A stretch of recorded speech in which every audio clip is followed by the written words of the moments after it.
Amazing. Listen, if this is the last game to be played with this stadium looking like this, then we're privileged and proud to bring it to you live and exclusive and on Talksport tonight. So much live football coming your way. Tomorrow evening we're going to be taking you to the Etihad. This time tomorrow night we'll be minutes away from an extraordinary second leg. That first leg in Spain was sensational. Real Madrid won, Manchester City won. Second leg tomorrow night at the Etihad will be something else, and we will take you there on Talksport. Same time on Talksport 2, it'll be the opponents for the winner of this one that we'll find out. Middlesbrough Coventry was 0-0 from the first leg at the CBS Arena on Sunday. That's tomorrow night on Talksport 2. Champions League on Talksport tomorrow night. Man City, Real Madrid, as the Sunderland subs make their way out. They have to go across the pitch from the tunnel, which is kind of towards the corner away to our left. They have to go across the pitch all the way to the dugouts. And there was a moment here, Russ Martin, the Swansea manager, was sent off here a couple of weeks ago and mid-game had to walk across the pitch and just take all sorts of abuse from the home fans. And get ready for this. Teams about to come out from the tunnel, led by the officials. And listen to the noise at Kenilworth Road. Sensational live on Talksport. Champions League Milan derby about to get underway on Talksport 2. Luton here need to overturn a 2-1 deficit against Sunderland tonight. We love the playoffs on Talksport. That's why we're bringing them to you live and exclusive. And when we think about the reasons why we have such a strong love of football, it's all about the emotions that come with the game. Those emotions create the memories that never leave us. The raw pain of defeat, the pure, unrestrained joy of victory. Those moments happen time and time again, all season long. But the do-or-die reality of the playoffs heightens the power of those emotions and makes these moments literally unforgettable. Believe me, it's playoff nights like tonight that will leave their mark on every fan. Just let Talksport and this game bring you those visceral moments. Feel the game. Feel the passion and power of the playoffs live and exclusive on Talksport with your commentary team. A man who captained Ipswich to playoff promotion to the Premier League, Matt Holland. He's alongside Jim Proudfoot. Thank you, Adrian. Well, it took some time for the good times to come back to Kenilworth Road, but here they are.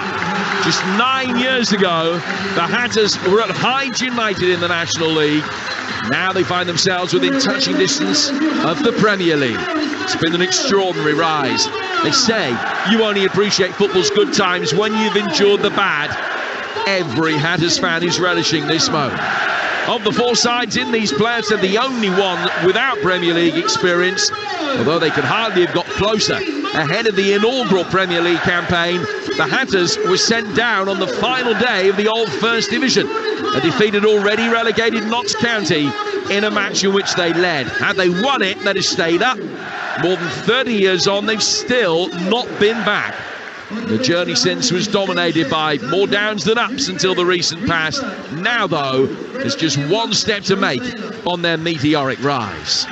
Now, within that ascent, Luton became the last side in the league to win back-to-back promotions. That's a feat that Sunderland are trying to emulate. Because having finally laid their playoff bogey to rest last season, the Black Cats have made further stunning progress, grabbing the last place on the final day. Wouldn't be a proper May without them. But this top six finish in the context of a managerial departure and horrendous injury list is an achievement that rivals most of the club's recent past. They're unbeaten in 10, extend that to 11 tonight, and they're back at Wembley. Luton line up with Horvath in goal, Osho, Lockyer and Bell, Drammer, Clark, Makamba, Rullick and Panzu, who was playing in those non-league days, and Doughty, and Morrison Adebayo up front. Sunderland, Patterson in goal, Hume, O'Nien and Gooch, Roberts, Ekwar, Neal and Clark, Ahmad and Pritchard, and Gelhar. Referee tonight on the Premier League list, Simon Hooper, and there is no VAR. Luton players don't take the knee, but they do stand arms around each other on the edge of the centre circle. And that is a symbolic gesture and a reminder that there is no room for any form of discrimination within our game. Well, they're ready to go. Both of these clubs have had lengthy spells in the top flight, but nearly every supporter here at the Kenny tonight has supported their side through hundreds more games in the lower divisions than they have within the elite. Tonight, though, either Luton or Sunderland will move within 90 minutes of the Premier League. Which will it be? It will be Luton that will get us underway. And they're kicking from right to left in this first half in their orange shirts. Sunderland in their change kit of all sky blue. A long ball, and it won't be the last of them. Pumped forward towards the edge of the Sunderland penalty area. It's cleared, and Lockyer lays it all the way back to his goalkeeper. I'm delighted to say a man who knows the idiosyncrasies of the playoffs inside out is alongside me, Matt Holland. Good evening, Matt. Good evening. It's a brilliant game, isn't it? A brilliant atmosphere inside Kenilworth Road. So much at stake. Premier League football next season is the prize. There's certainly one go at it at Wembley in a playoff final. Two contrasting styles of football. Sunderland, inventive, short, sharp passing through midfield. Luton, back to front quickly, second balls, high press. Fascinating game. Well, they are direct, unashamedly so. Strong defence, lots of crosses inside the penalty area. Sunderland will be working in much more intricately. More than one way to skin a cat. A 2-1 Sunderland lead from the first leg in a game in which Luton had scored first. In fact, all three games that Luton have had against Sunderland this season, they have scored first and they haven't won any of them. They've got a free kick, Sunderland, which is taken through the midfield for Ekwa. Ekwa with a touch that was just strong enough to get back for Lyndon Gooch. And the American clears it down the left-hand touchline. Gelhardt is in there very strongly and gets the better of Lockyer. He's just waiting to see if he could get it in towards Ahmad inside the penalty area. He couldn't quite, and the free kick goes Luton's way. Away to our right-hand side. Beautiful Bedfordshire evening. A glorious sunshine. Hardly a cloud in the sky over most of our vistas. Just a few away to our right-hand side towards the town itself. Glorious conditions for a match of some magnitude and a wonderful atmosphere to boot. Yeah, you made a really good point about the pitch as well. In the build-up to the game, how much smaller it is than the Stadium of Light. That obviously suits Luton. I'm a little bit surprised in some ways that they watered the pitch. It's well within their rights to maybe not even water it. Those long balls over the top where it just holds up a little bit. We were at Everton at the weekend, and Everton did exactly that for the game against Man City. Decided not to water it, left the grass a little bit longer. Luton were well within their rights to do that. They haven't done. It is quite short, the pitch, isn't it, the grass, and they have watered it pre-match. That suits Sunderland in many ways. Yeah, that's what home advantage is when it comes down to it, to set the pitch up as you want. Now, obviously, there are minimum dimensions. Just going back to that point that you're making, the ball's out of play, incidentally, for a Sunderland goal kick. So this pitch is 5 yards shorter and 3 yards thinner than the one at the Stadium of Light. That doesn't sound much, but it equates to 705 square yards smaller than the one on Wearside, which is about 8%. Now that is significant, without a shadow of a doubt, and it's going to play quite clearly into Luton's hands. Ball's out of play for a throw that Trey Hume will take. The scorer of the winning goal in that first leg. It's 0-0 here on Talksport with 3 gone. Yeah, the pitch certainly suits Luton, doesn't it? A direct team, a high press team. They had the most high turnovers in the Championship this season. And the Sunderland throws very quickly become a Luton throw.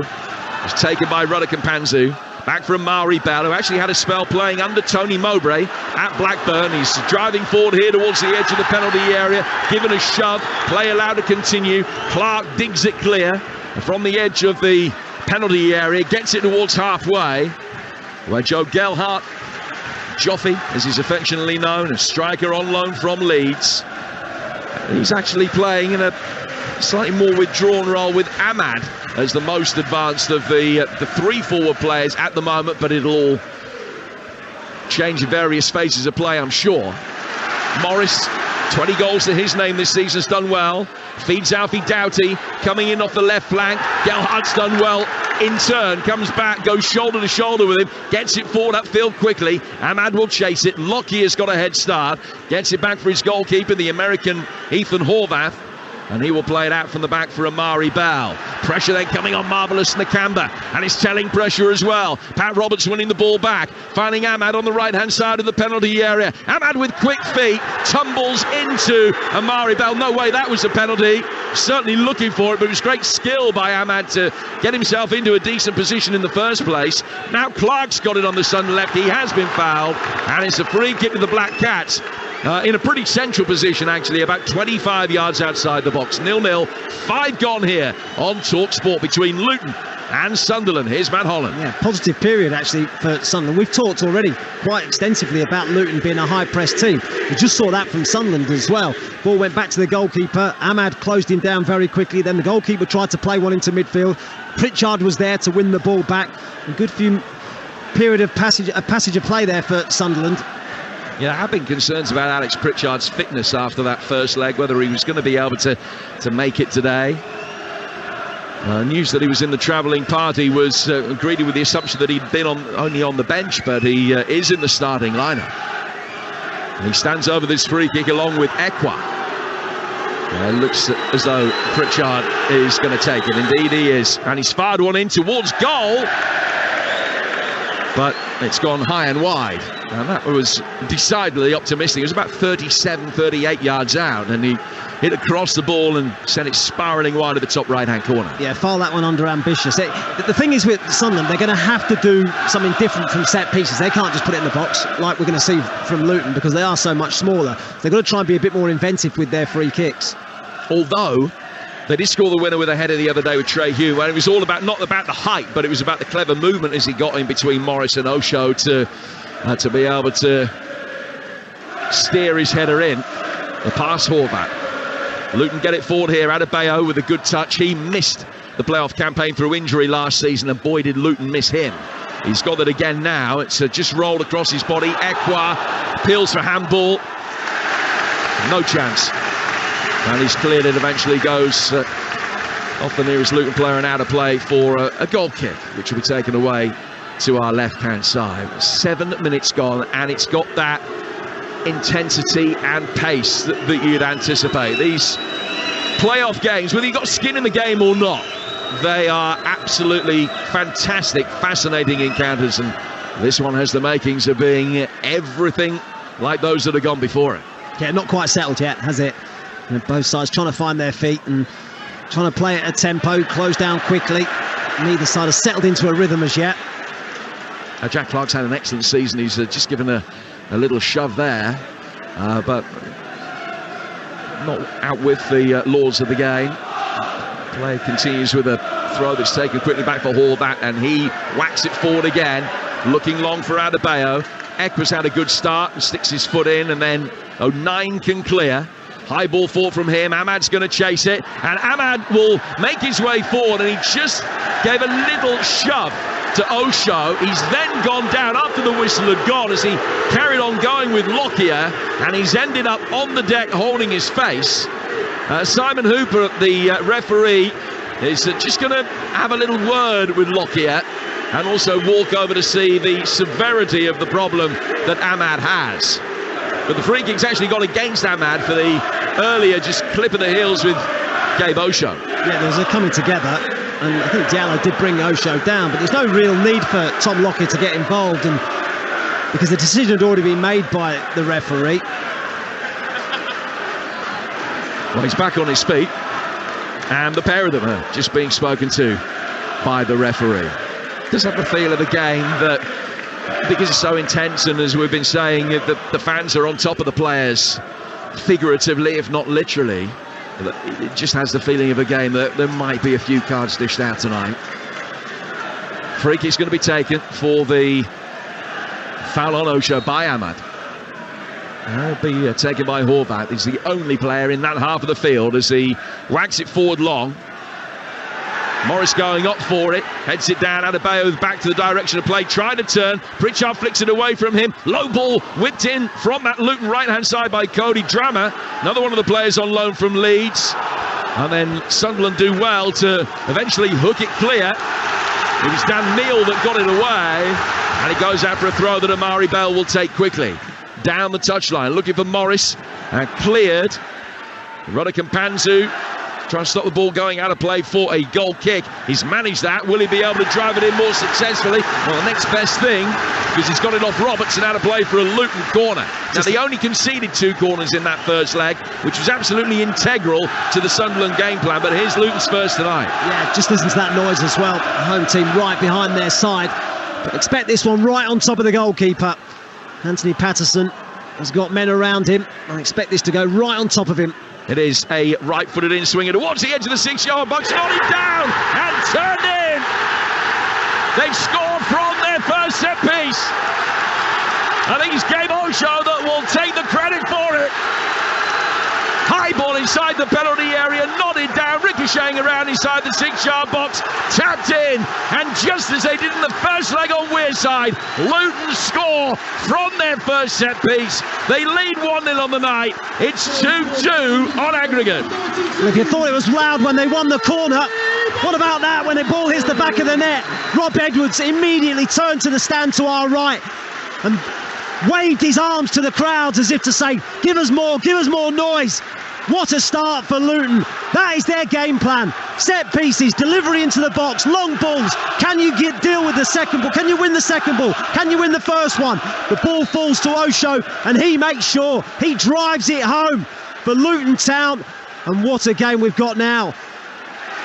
Dead level, and Luton have 80 minutes playing at home to make the most of it. But I go back to the point that I made 3 or 4 minutes ago. The 3 previous games between these two this season, Luton have scored first in all of them, and they haven't won any of them. So there's still a long way to go. But the atmosphere that was already intense has just been ratcheted up another couple of notches. 1-0 Luton Town lead. Come into this game on the back of only 1 defeat in the last 15, which was that first leg on Wearside last weekend. They've never won a league playoff match. Is tonight going to be the night? Osho, the goal scorer, on his 3rd of the season. He takes the throw. Down the right-hand touchline for Luton, who are in their own half at the moment. Sunderland win it back with Ekwa.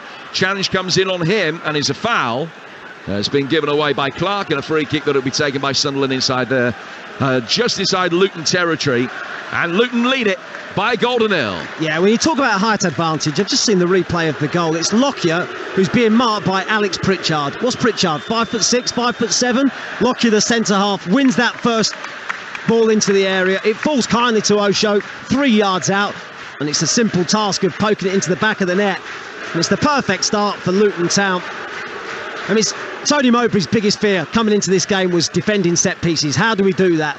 Defending the long ball, they're in a back 5 and the 2 central midfield players are almost on top of the centre-backs.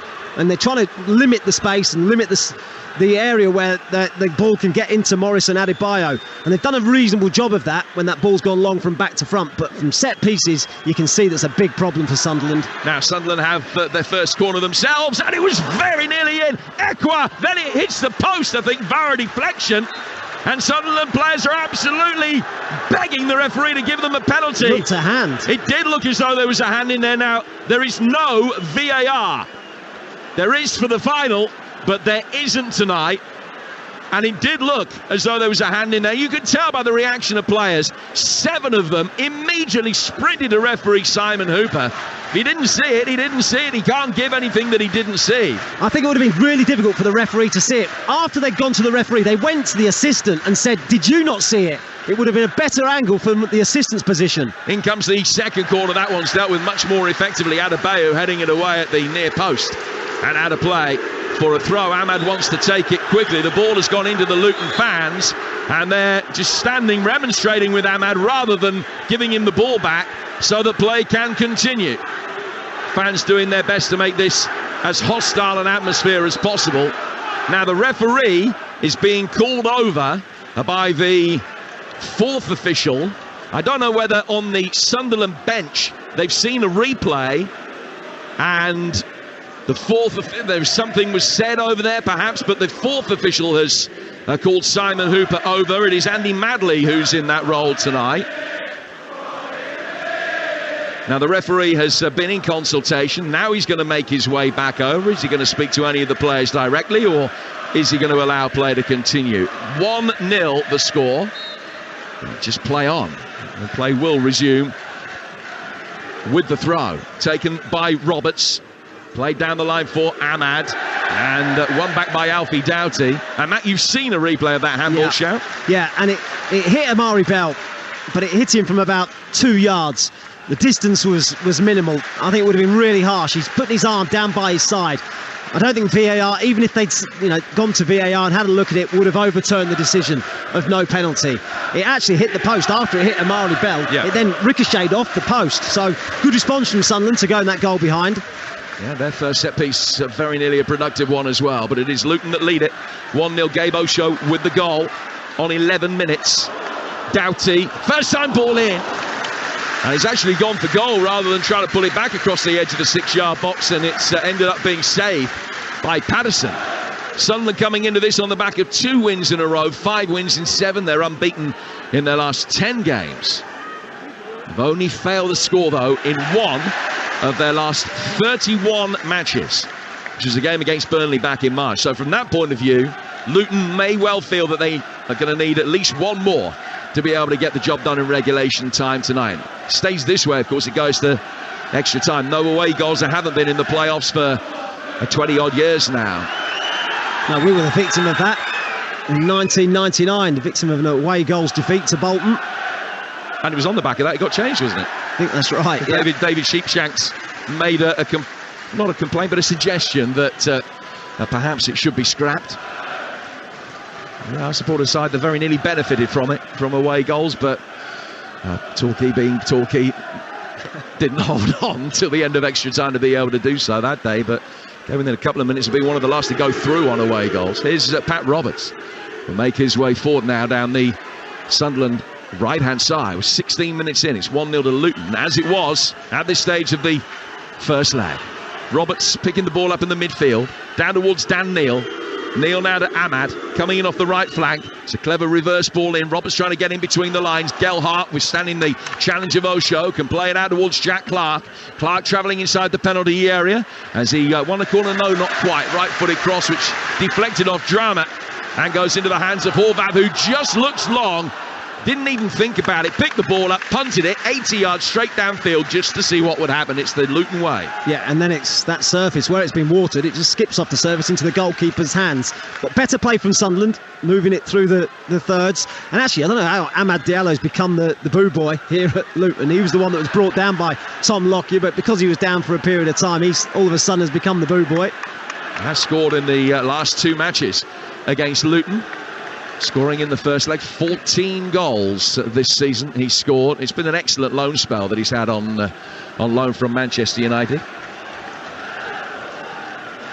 Over on the far touchline, one of the Sunderland players has just gone down for a moment. He's okay, he's back on his feet. It's Gooch, I think. He's okay, he's going to be able to continue. We'll play it forward, left-footed. You're with Talksport, Jim Proudfoot and Matt Holland talking through the action from Kenilworth Road. Luton leading 1-0, 2-2 on aggregate.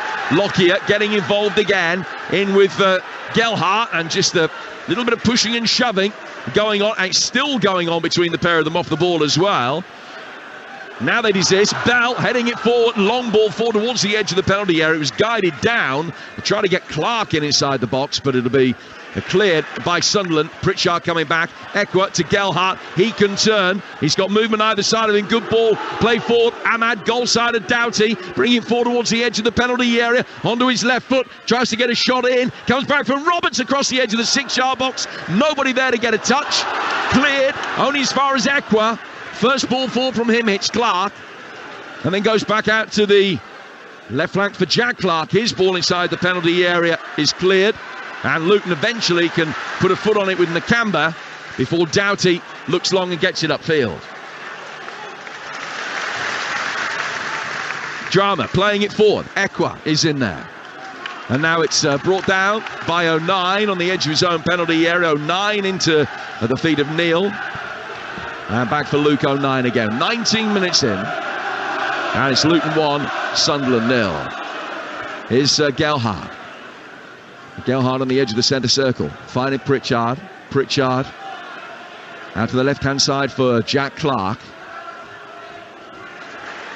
Can't find a way past Jordan Clark. Is able to pick it up. Jordan Clark incidentally picked up a yellow card for the poor challenge a couple of minutes ago in the midfield, which had just left Gooch on the deck. So he's the first player to have his name taken tonight. I sense he might not be the last. Osho with a long ball forward and more wrestling between two players. The referee said it was 6 of one and half a dozen of the other. And he lets it go, and it's going to be a throw which will be taken by Lyndon Gooch, but only after Carlton Morris has gone across the assistant referee to complain about the non-decision his way. 20 minutes gone, 1-0 to Luton. Yeah, and it's been a really fascinating start to the game. High tempo, as you'd expect. Luton a threat from those set pieces. Sunderland just started to get a foothold in the game. Just started, they are a possession-based side. They're a side that like to have the ball. Luton less so. And they're just starting now to create a few opportunities in the final third. Ahmad had a brilliant run, tricky run into the box, but nobody really went with him. Patrick Roberts did his best to get up from right wing back, got himself in the box, but there's nobody else in there. They're just starting to see more of the ball in Luton territory. Well, possession at the moment, 58% for Sunderland, which is broadly in line with what you'd have expected. And notwithstanding the fact that they're away from home, the pass accuracy rate will be much higher as well, but Luton just playing to the game plan. It's served them so well over the course of the season. Third place finish they've had in the Championship this year, their best since 1992 when they were last in the top flight. They've done it with an outstanding defensive record. They've got the second best defensive record in the division and their best for 54 years. Only Burnley conceded fewer over the course of this season. Here's Nakamba on loan from Villa. He was urged to shoot, he was never going to shoot. The ball down towards Doughty. Doughty gets towards the byline, standing it up. Patterson has dropped it under duress, cleared off the line twice. Adebayo with the second one, which was hammered away. I don't know whether Luke O'Nien got both of them off the line. He certainly got the second one clear. That was just another high ball inside the penalty area. Patterson claiming he's not been protected by the officials, but didn't seem to be too much wrong with it. No, they didn't. Doughty down that left-hand side is a real threat, isn't he? As soon as he got half a yard, he's going to lift the ball into the area. And the goalkeeper was under a little bit of pressure, but I don't think there was a foul on him. Straight away, he's looking to the referee and asking for a bit of protection, but it didn't look a foul to me. Now Roberts trying to take on Amari Bell, couldn't get past him. Here's Alfie Doughty again, who's making the 100th appearance of his career tonight, the former Stoke man. Through the midfield for Roderick Mpanzu.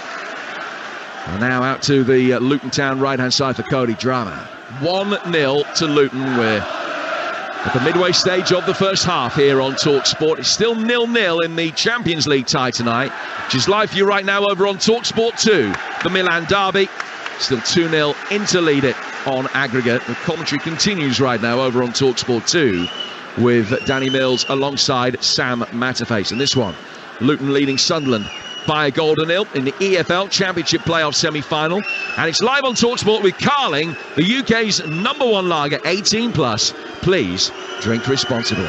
Here's former playoff winning captain Matt Holland. It's an intimidating atmosphere, isn't it, inside Kenilworth Road? We've seen it already with Sunderland trying to take a throw in. Amad Diallo was getting manhandled by some of the crowd when he was trying to get the ball. But they've got to deal with that, this young side. They dealt with it well at the Stadium of Light, 46,000 backing them.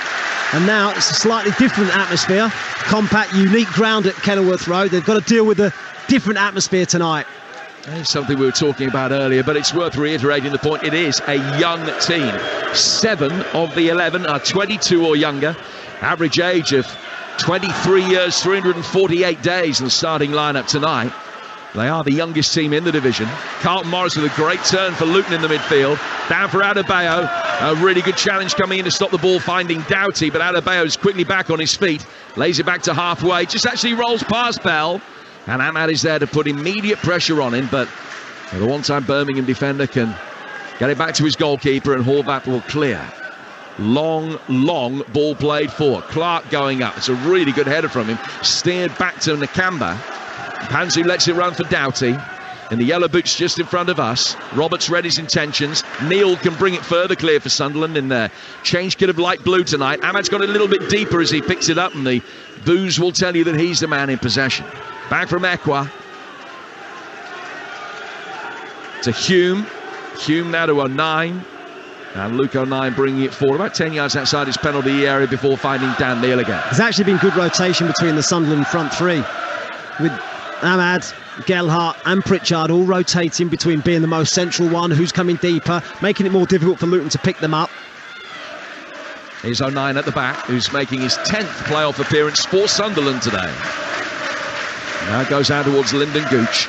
Gooch, a veteran of 4 playoff campaigns as well now in a Black Cat shirt. Free kick given for a foul on Gelhardt.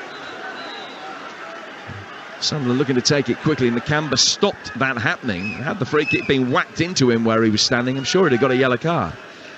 He wasn't, and he didn't. And it's a free kick which will be taken about 6 yards in Luton territory. Over on the Sunderland left. Played by Gooch, forward for Ekwa. Ekwa's ball into the feet of Gelhardt was easily read. Ahmad then winning it back from the slightly deeper position he's got, and he fires one, hits Lockyer, gets it back, edge of the penalty area. Ahmad trying to turn away, now wriggles back into a position of strength. Challenge comes in and he lays it off intelligently for Ekwa. From Ekwa to Pritchard. Pritchard back for Gooch. Turn forward for Ekwa again. Dan Neil will pick it up inside the centre circle. And Neil just trying to commit Adebayo into making a challenge. Adebayo, one of 3 in the Luton side, wearing a black bandana. It was a white bandana for the away leg, black bandana for the 3 of them tonight. Hume has it again. Hume played forward into the feet of Neil. Hume then put under more pressure. Good Luton press here, and they forced the mistake from Neil, who stumbled, but he didn't actually lose possession because he managed to hit it into a neutral part of the midfield, and Sunderland got there first. And the Black Cats will bring it forward again. It's an intelligent ball work down towards Ahmad, but didn't find him. The idea was right. Doughty will bring it away, and he's all of a sudden covered 50 yards, 60 yards. Now he's running at Hume. Onto the edge of the penalty area. Good layoff here. Right footed shot comes in from Mpanzu. It's blocked, and then Ahmad slices the ricochet clear and out for a Luton Town throw. 26 gone. Luton 1, Sunderland 0, 2-2 on aggregate on Talksport. Yeah, just slightly rushed, wasn't it, from Ahmad with his clearance. Looking for a bit of communication. He'd sliced at his clearance, and it's gone out for a Luton throw. Tony Mowbray said his team need to be brave. They're trying to be brave. They're trying to pass the ball. They're doing the right things. They're doing what he's asking of them. Doughty will take this throw. Bell showing for him. Into feet for the short one. Back for Doughty, who's got time now to deliver. High ball inside that penalty area. First contact, well made by Luke 09. And Sunderland will clear. And Pritchard's going to chase after it. Gets to halfway. Now can work it through the midfield for Gelhardt. Gelhardt in the centre circle. And just pops it off to his left-hand side for Ekwa. Forward from Jack Clark. And he'll continue his run down the left flank, the former Tottenham man, and win a throw, which will be taken just about halfway inside the Luton Town half. Clark himself just drying the ball on his light blue shirt. A shirt that matches the sky of the fading day here in Bedfordshire. Good movement from Gelhardt, getting the ball into feet. Plays it back for Pritchard. Pritchard to Ekwa in the midfield. Now back for Trey Hume. Hume to 09. 09's inside his own half, but just calmly plays it forward, knowing that the press is going to come. Bell covered a lot of ground with the retreating Roberts, but Roberts could divert it down towards Hume. Hume leaves it for Ahmad. Roberts will make a run to his right, but he's worked the ball the other way towards Neil. Neil back for 09, who's in the centre circle, takes a touch, leaves Morris on the deck, and then flicks it out towards the left-hand side for Lyndon Gooch. Gooch playing it forward. Gelhardt out towards Jack Clark. Clark on the Sunderland left goes back for Gooch. Ball into the feet of Pritchard. They're stringing the passes together beautifully here, Sunderland. Not making too much forward progress in doing so at the moment, but now they might be able to with Roberts. Take it on towards the edge of the penalty area. Diallo to his left. Pritchard is in there. Gelhardt trying to make something happen, but Osho is going to be able to bring it away from him. Gabe Osho doing well there. And it's cleared down the line by Cody Drammer. And Osho towards halfway. Morris winning a throw. Luton in a hurry to take it. Rob Edwards just throwing the ball back for Cody Drammer to take. 29 minutes on the clock, and still the most significant moment of the night lies ahead of us, because it's dead level on aggregate here at 2 apiece. Adebayo wrestled to the ground. Free kick And that's as good as a corner, really. So about 5 yards in from the corner flag, and the risk of repeating ourselves, and part of the mantra from Tony Mowbray ahead of this game: don't give corners, don't give set pieces away. Luton have scored from the only corner they've had, and now they've got a free kick that is down only about 4 yards from the corner flag, and as good as one. Yeah, I know, because actually Tony Mowbray, I know that they're a goal behind on the night, but he'll actually be really pleased with the response of his team to going a goal behind, because a young side like they are could easily have crumbled inside this atmosphere, conceded inside 10 minutes. They haven't done. But what they have done now is given Luton another opportunity around the half-hour mark, another set piece. I expect this one to go on top of the goalkeeper as well. Yeah, absolutely. Luke O'Nien, it was with the challenge, he got booked for it.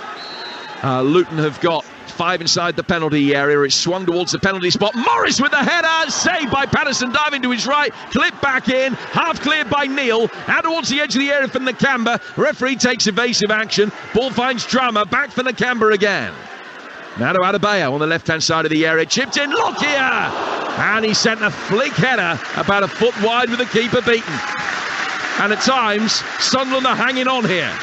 Well, yes, they're hanging on in terms of dealing with balls into the area. By and large, you'll have the numbers. Possession-wise, they'll have had much more of the ball. What is it now? Up to 59%, nearly 60% of the ball. So they're having more of it. And they've had it in decent areas of the pitch as well. Struggling to get numbers into the opposition box. Struggling to look a goal threat so far, I would suggest. Amad Diallo's looked the most likely to do something special to try and get them a goal. But defending set pieces and corners is a big problem for them. Yeah, here's Adebayo. They're pushing forward again down the Luton left. Right-footed ball clipped inside the box is scuffed away. A flick forward again by Mpanzu and whacked clear by Ekwa. Lockyer's going to be able to mop that up on halfway. Yeah, Sunderland have seen more of the ball, and they've had the possession they've had have been in good areas as well. But the difference has been that when Sunderland have had it around the edge of the Luton penalty area, other than that handball shout with the deflection onto the post, they haven't really looked as though they're going to create anything. When the ball is in the other penalty area, it looks as though it might go in at any given moment. That's the difference really between the two sides. Yeah, it is. Lockyer wasn't far away, was he, with his glancing header? As I say, the one who looks likely to do something is Amad. When he picks up the ball, he's got that ability to do something special. He can hold on to it, he can take people on. He obviously scored that worldie in the first leg as well. He's got the ability to do something out of nothing. And Luton have reached one playoff final in their history. It was back in 2012. They lost to York. It was the National League playoff final. York got promoted back into the league. Luton stayed down. They made it up 2 years later. Their last playoff campaign last season, they lost the semi-final to Huddersfield. Lost the League Two semi-final to Blackpool back in 2017 under Nathan Jones. A couple of earlier playoff semi-final defeats as well. So it's not been a happy avenue for them in terms of trying to get promotion. They've never won promotion through the playoffs. As I mentioned, they've never won a league playoff match. This is the 8th attempt. 3 draws, 4 defeats. And they need to break that duck tonight if they're going to make it to Wembley. They do make it to Wembley. They'll be playing either Middlesbrough or Coventry. We'll find out together who that's going to be. As Roberts rescues a ball played out towards the touchline. It was a close run thing, but Doughty winning it back for Luton. And now it comes down towards Adebayo once more on the Luton Town left. Doughty. Left-footed ball inside the penalty area. It's clear. Oh, it ricochets back off Ekwa. O'Nien so calm under pressure. Takes it for a walk through his own 6-yard box before eventually getting it away. The second leg of that Middlesbrough-Coventry game tomorrow, 8 o'clock on Talksport 2. The final, Saturday, May the 27th. And it's a 4:45 kickoff here on Talksport. This one sees Luton lead Sunderland 1-0. Yeah, and when you talk about Sunderland having to deal with a long ball, they've actually dealt with it from back to front pretty well. They're in a good shape when the ball goes from back to front. They've got the back 5, they've got the 2 midfield players in position to try and deal with anything that just drops that little bit shorter. Where they've struggled is when the ball's gone wide, and they're struggling with crosses into the box and set pieces from wide as well. That's been their biggest area of concern. Amad has it again, as you could tell, finding Pat Roberts. Roberts has got a couple of Champions League goals to his name in his career. Playing it forward, his old club Manchester City in Champions League action tomorrow night, and we will be there. Set up beautifully, that second leg, 1-1 against Real Madrid from the first. And Adrian Durham in the chair for the build-up starting at 7 o'clock tomorrow night on Talksport. Stuart Pearce, part of your commentary team for that here on Talksport. The choice of listening for you with Manchester City against Real Madrid and also Middlesbrough against Coventry on Talksport 2. Double bill for you tomorrow. If you've got the Talksport app, you can easily swipe between one and the other. Ball played through the Luton midfield. Ekwa losing out. Here's Mpanzu. And Mpanzu doing well to maintain possession and flick it down towards the left-hand side for Adebayo, who feints to cross and then plays it short into the feet of Mpanzu instead. Reverse the return ball, a little reverse down the inside left channel, which is slightly overhit, and Hume can shepherd it over the line and out of play. It's a goal kick, which Sunderland will take. Elijah Adebayo a couple of times now has just drifted out to this left flank, and that actually is better, I think, just staying in the middle, because Doughty's been really a real threat down this left for Luton. He's got forward well as well when the opportunities have arisen. And when the ball is into the area, you want your two centre forwards attacking it. Now Ahmad chased after a ball that was played forward. The whistle had already gone. It is a free kick, which will be taken by Luton about 10 yards inside their own half. Yeah, foul given against Ahmad for just leaning into the defender. Didn't look a lot in it, to be honest. He didn't react though. There are no complaints from him at all. Free kick's going to be taken here from halfway by Alfie Doughty. And the big guns are there, and they tower over every Sunderland outfield player, with the exception of Ekwa, who's the far post dealing with Lockyer. The ball hit into a more central area. Patterson can come out and claim that one very comfortably. And then in doing so, will then bowl it down towards the right-hand side for Roberts, who turns into trouble. It just takes a kind of little ricochet from a Sunderland perspective and finds Neal. Cleared then by 09. Headed back through the midfield by Nakamba, and Bell will take it on. Cleverly getting the better of Ahmad. Reverse ball in towards Adebayo. Challenge on him on the edge of the penalty area was clean. He fell inside the box. It would have been a free kick, not a penalty. But it wasn't a foul. Ahmad will bring it forward, play it out to the Sunderland left. Gelhardt's got Jack Clark making a good run down the left, but it wasn't a good ball to find him. And Drama can clear. But Sunderland pick it up once more, and Lyndon Gooch makes his way forward. Veteran of more than 200 games for the Black Cats, gets to the edge of the penalty area, but runs down an orange-shirted cul-de-sac and then gives the free kick away on the edge of that Luton box. Yeah, it was a great challenge, actually, inside his own box. Well, I think it was Patrick Roberts, was it? Patrick Roberts who made the challenge, a fabulous challenge. But then when they would turn the ball over and they're trying to attack Luton when they're leaving spaces at the back, they've got to get that first pass right. And I think it's Joe Gelhardt that just was loose in possession. They've got to keep it better when they turn the ball over quickly. Sunderland have actually picked up more points away from home in the regular season than they have at home. 39 away, only 30 at home, but they've had a really strange away record, because against the top 11 they only won once. They beat West Brom. They won 1, drew 4, lost 5. Against the rest they won 10 out of 13. Here's Adebayo, right hand side of the penalty area, check back and fired wide by Carlton Morris. Well, I thought it was in. For a moment I thought it was in. Really good play down that right hand side, and Morris's movement's superb.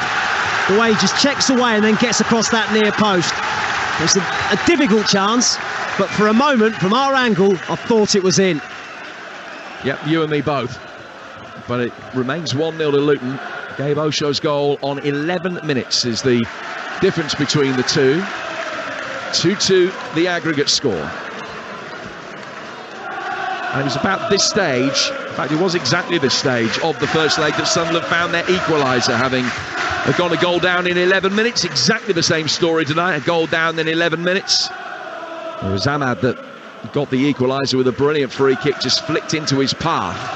And in the same way that Salah and Alexander-Arnold combined last night in that Leicester-Liverpool game that you heard live here on Talksport.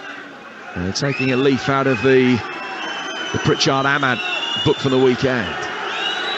Throw on the Sunderland left. They're in no great hurry to take it. When they do drop it short at the feet of Gelhardt, he spoons it forward and Lockyer easily clears it. And then as it's headed back out of play by Gelhardt, it's a Luton throw further upfield as far as they're concerned. Taken short, though, and backwards towards Osho, the goal scorer. Lockyer sending a long right-footed ball forward. The Welsh international finding Carlton Morris, the former Barnsley man, controlling it on his chest. The ball is a ball's whipped in from the left-hand touchline, and he uses his body cleverly to beat the challenge of Roberts, and then Neil has fouled him. And it's going to be a free kick to Luton, about 10 yards outside the penalty area. Neil hurting himself in the process. I think the referee's actually given the infringement for the first challenge, which was a pull of the shirt, so the free kick is going to be in a much wider position, actually wider the left-hand edge of the penalty area. But Dan Neil is still down and might need a little bit of treatment. Yeah, Morris caught him on the stretch, actually. It was definitely given for a pull of the shirt. And it's a wider free kick now for Alfie Doughty to deliver the ball into the area. Fortunately, he's back on his feet, Dan Neil. Looks like he'll be okay, but that looks a sore one. So this will be a free kick, which will be taken about 2 yards to the left-hand edge of the penalty area. It is 12 yards outside the box. It's going to be a left-footed away swinging delivery from Doughty. Bell has stayed back. The keeper obviously has stayed back. Everyone else is forward for it. So they've got 6 in the box and they've got 2 in the D. Doughty swinging it in. Header away comes from Roberts. Drama trying to get a shot in, can't, and Pritchard clears his lines for Sunderland. 4.5 to go to half-time. 1-0 Luton lead. It's 2-2 on aggregate. High ball bouncing once in the penalty area. Hook back in, but Patterson at the near post gratefully catches it and drops to his knees. And now gets back to his feet, but again in no hurry to get the ball upfield. 4 to go to half-time, 1-0 Luton. No real thought for Luton to try and play through the thirds at all, is there? Ball goes back to the goalkeeper. It's literally back to front. If they don't win the first one, they'll pick up the seconds, as they did on that occasion. I think it was Jordan Clark picked up the second ball, hooked it into an area, straight into the goalkeeper's hands. But it's percentages from Luton's, pure and simple. Ball into the box. Can we get the first ball? If not, we'll get the second. Adebayo trying to get the first ball this time. And Luton do win the seconds with Ruddock and Panzu. Play forward towards Clark. Clark down the right-hand side of the penalty area, and the cross is blocked. O'Nien gets back to his feet, having conceded the corner. It's almost a wry shake of the head. Luton scored from their first. Belatedly, half an hour later, they have a second. Yeah, it's taken a while to get that second corner. They only had 2 in the first leg. But you hear the noise. It just goes up every time the ball's dead. It's a set piece. They know what's happening. They know the delivery. Can they make the most of it? So Doughty will take it, and it's going to be another in-swinger. But this time it'll be an in-swinger right into the heart of that 6-yard box. They've got Morris right in front of the goalkeeper.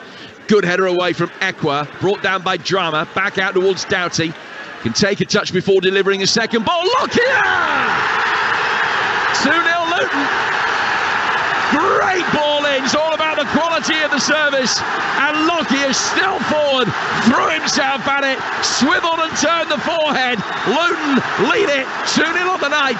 3-2 on aggregate. And they are less than 50 minutes away from a Wembley playoff final. Who says lightning doesn't strike twice?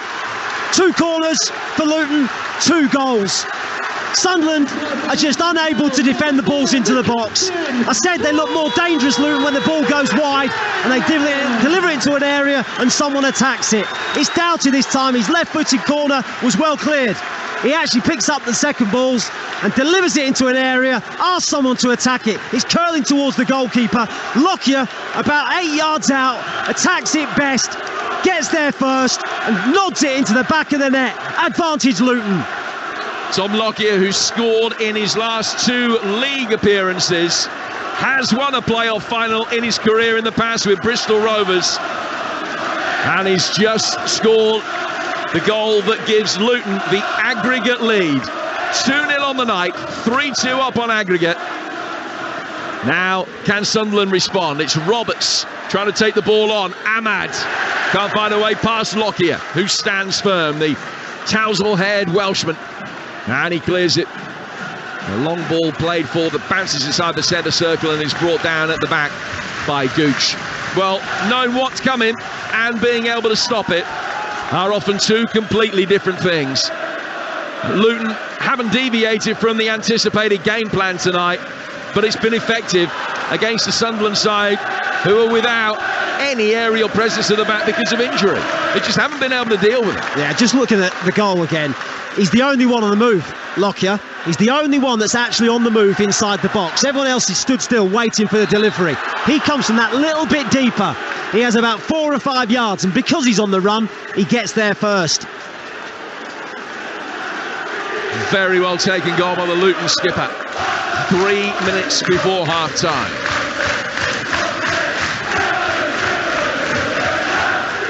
I joked before the game about Tony Mowbray playing himself. Honestly, that was food and drink to Tony Mowbray. Ball into the box, head it clear. It's so unfortunate that they've got so many centre-backs missing through injury. So you talk about the fact that there was a lack of movement from the Sunderland defenders. So that's inexperience of players playing out of position as opposed to a lack of height. Well, when the ball comes into the box, someone's got to attack it. Someone has to go and attack it, but actually they were waiting for the delivery. The one person that attacked it was Lockyer. He was the one that was on the run. It's more difficult, I think, for a defender to do that because you don't want to run out and attack the ball. Running towards goal, as Lockyer was, I think it's much easier and more comfortable for him to do that. But even so, someone has to go and attack the ball and take responsibility. Now we're in 2 minutes of stoppage time at the end of the first half. And it's Luton 2, Sunderland 0. You're listening to Kickoff live on Talksport. And after us, the Sports Bar. Take your calls, your chance to react to this game and also to the contemporaneous Champions League semi-final second leg, the Milan derby at the San Siro, which is live right now on Talksport 2.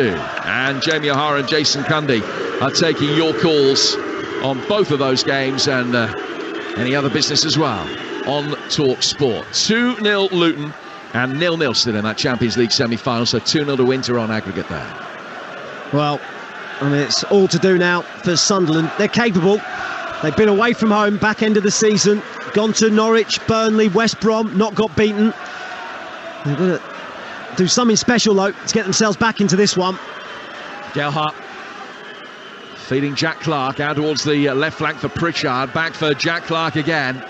Clark on the corner of the penalty area. Pritchard plays it back. Clark says he was going to be offside, but Gooch can come onto it. Ahmad trying his luck, scooped it into the ground, and it bounces over the top right-hand corner. Horvath just scrambling for a moment, but the loop on the ball after the bounce meant that he didn't have a save to make, and the ball ends up in the Kenilworth stand away to our right-hand side. And deep in first half stoppage time, Luton are 3-2 up on aggregate, and the fans are believing. The fans really sense that this is their time. Yeah, they do now. It's absolutely rocking. Absolutely rocking. Looking down just in front of us, I mean, there's about 12 rows between us and the pitch, and every single one of them's on their feet cheering their side off the pitch as the half-time whistle goes. A standing ovation, 2 corners, 2 goals. A predictable story potentially for Luton Town, but an effective one. Gabe Osho with the first on 11 minutes, tapping in after a scramble. The second scored by Tom Lockyer 2 minutes before half-time, heading in a delicious cross from Doughty. Sunderland thought they should have had a penalty after a alleged handball inside the penalty area early on by Amari Bell. It wasn't given. Luton lead 2-0 and 3-2 on aggregate. Adrian? Well, Tony Mowbray's got his hands in his pockets. He's rolled his sleeves up, and I think that's what his team have got to do in the second half as well. Listen, it's no surprise, Matt Holland, that 2 big centre-halves have scored the goals for Luton Town. Sure, one of them a poke home, but before that, the first one, Osho had just charged into the box, into the mix, not really looking for the ball. It just bulldozed in there, just trying to cause havoc, and he did exactly that. It was like a bomb scare. Everybody scattered. Suddenly Lockyer got something on the ball and Osho poked home. That second one is a brilliant in-swinger with his left from Doughty, and Lockyer in the Championship Team of the Year, the Wales International, the skipper for Luton, gets his head on the ball, and that could be the goal that sends Luton Town to Wembley. But in so many ways, this has been a mismatch in the first half, hasn't it? Yeah, it has. I mean, we talked lots before the game how the two sides contrast massively in styles of play. Now, if I'm a season ticket holder, I know which one I prefer to watch. I prefer to watch Sunderland, the way they try and play football. But it's not to say that Luton are doing it wrong, because it's been mightily effective. Because if you look at the two teams tonight, who's looked the more threatening in the final third?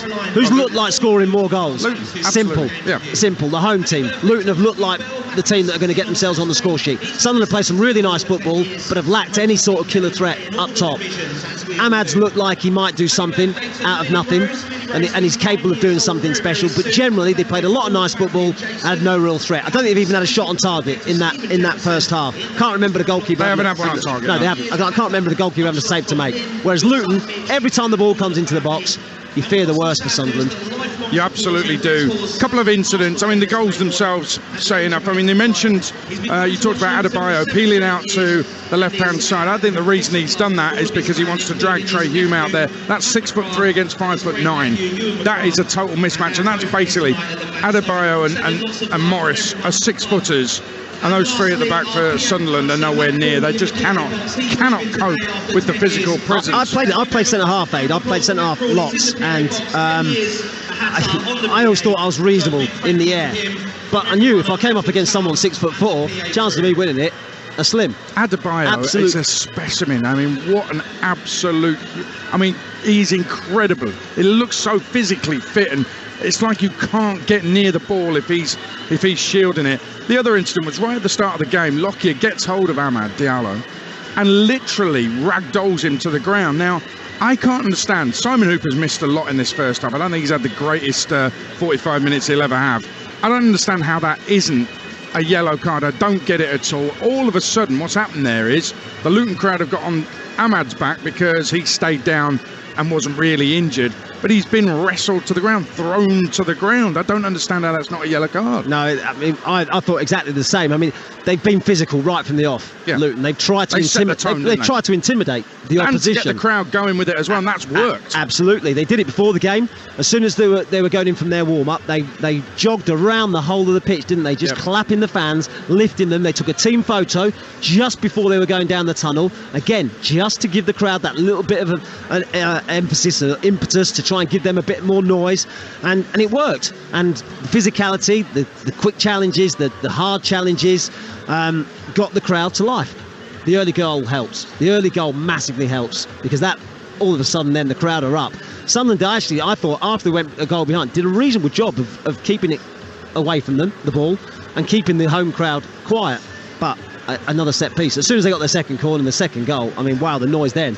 This is from a dark age, though, the Luton football, and I'm not saying it's not effective, but when we look at teams, unexpectedly high-flying teams in the Premier League, Brentford, Brighton, etc., they're playing some fantastic football, really good on the eye football.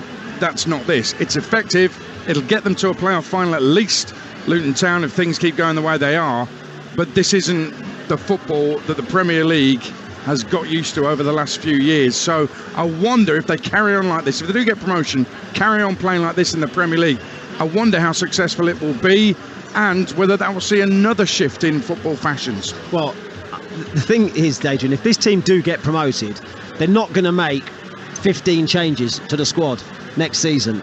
Well, they've got to spend 10 million on the ground for a start. Well, exactly. So, they're not going to bring in 15 new players and play a totally different way.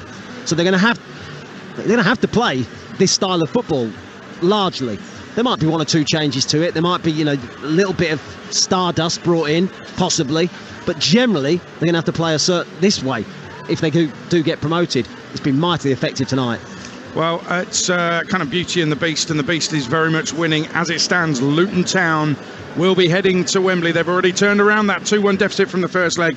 Luton lead here tonight, live and exclusive on Talksport, by 2-0. They are 3-2 up on aggregate, and if it stays this way, they will be in the Championship playoff final, which of course we'll bring to you at the end of the month, live and exclusive on Talksport. Elsewhere on Talksport 2, half-time in the Champions League, Inter 0, Milan 0, so Inter still 2-0 up on aggregate. But live and exclusive on Talksport, it's Luton leading the way. EFL Live on Talksport with Carling. We're made by our mates. 18 plus, please drink responsibly. At Adrian Flux, we offer value for money specialist insurance for all kinds of vans and commercial vehicles. From couriers and caterers to plumbers, chippies, and even Mr. Whippies. Last year, our customers saved an average of 21% with a cost-effective, expertly tailored policy from Adrian Flux. Get van insurance that works hard for you and your business. Visit adrianflux.co.uk to get a call back today. Adrian Flux, insurance for the individual. For high-performance custom-built gaming PCs and laptops, visit pcspecialist.co.uk. PC Specialist. Your PC, your way. As a brand new day of sporting action dawns, make sure you got all the latest form and odds at your fingertips with Talksport Breakfast and the Coral Daily Download. Get up-to-the-minute team news and special offers on all the big matchups in one essential package. Make sure you're up to speed with the Coral Daily Download every morning from 6 on Talksport Breakfast with the Coral Racing Club. Experience racehorse ownership. Join the club for free. Terms and conditions apply. 18+. BeGambleAware.org.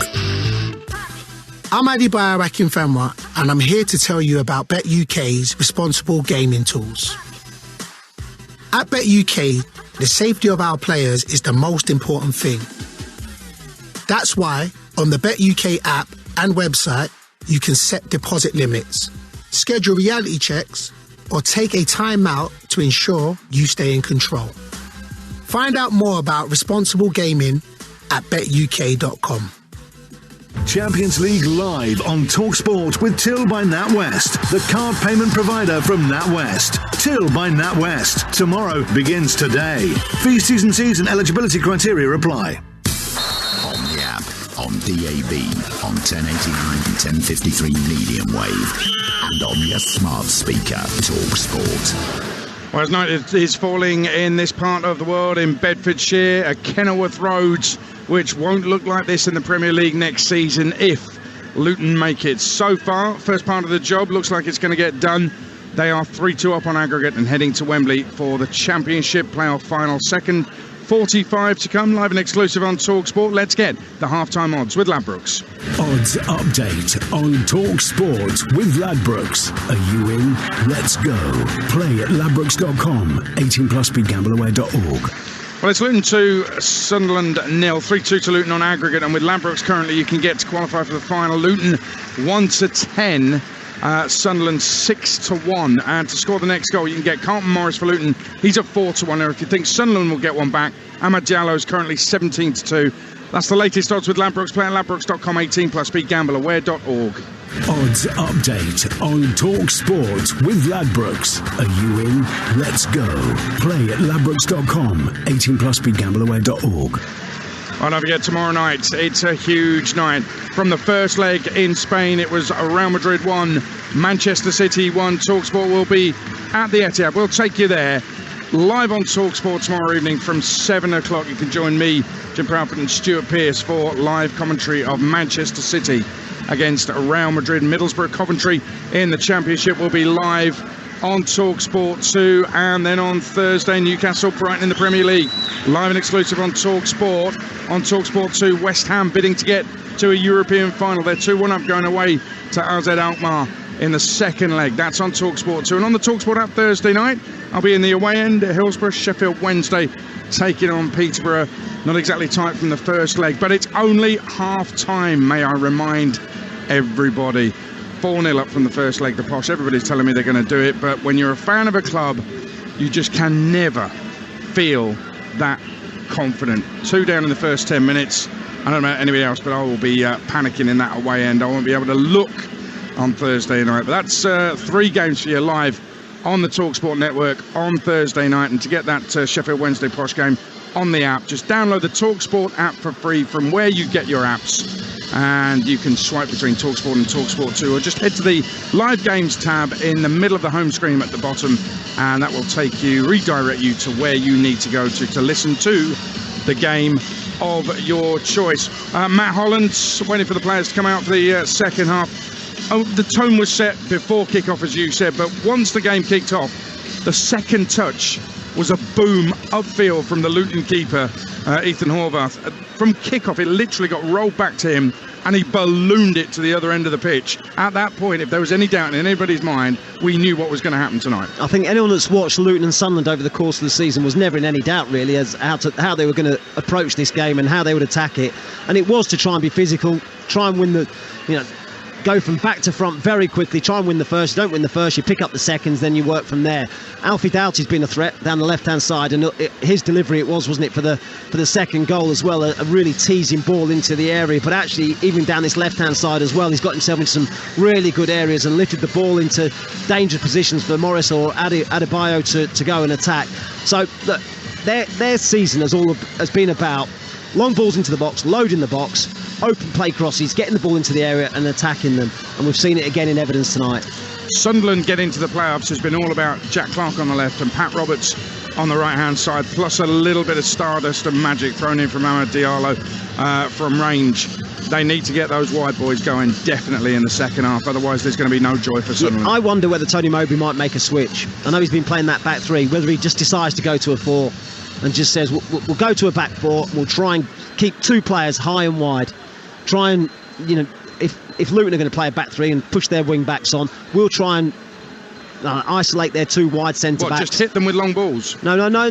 Play through midfield still continue the way you're playing, but try and feed two players high and wide, two tricky players high and wide, and get them on the ball in more threatening areas, because that's been the problem for Sunderland. Played a lot of good football and actually had a lot of it in Luton's half as well, but not looked a threat in that final third. They've lacked a killer pass, they've lacked the ability to put the ball into the area like Luton have been able to do, because they've got no one to go and attack it. And you think you've got Gelhardt, Pritchard or Ahmad going to attack the ball if you deliver the ball into the area.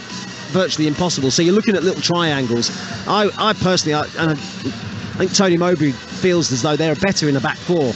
His hand's been tied with the injuries that he's got at the back. It's been, it's been a nightmare for him. The fact that he's had to make so many switches and play people out of position and try and make do with a patchwork back three. It's just not worked for them. Certainly not tonight anyway, because the physical presence of Luton has been too much for them. Well, up top as well, Ellis Sims got called back by Everton, and Ross Stewart has been out injured, and they would be causing problems for the Luton defenders. Joe Gelhardt does what he does, but it's hard for him to have an impact.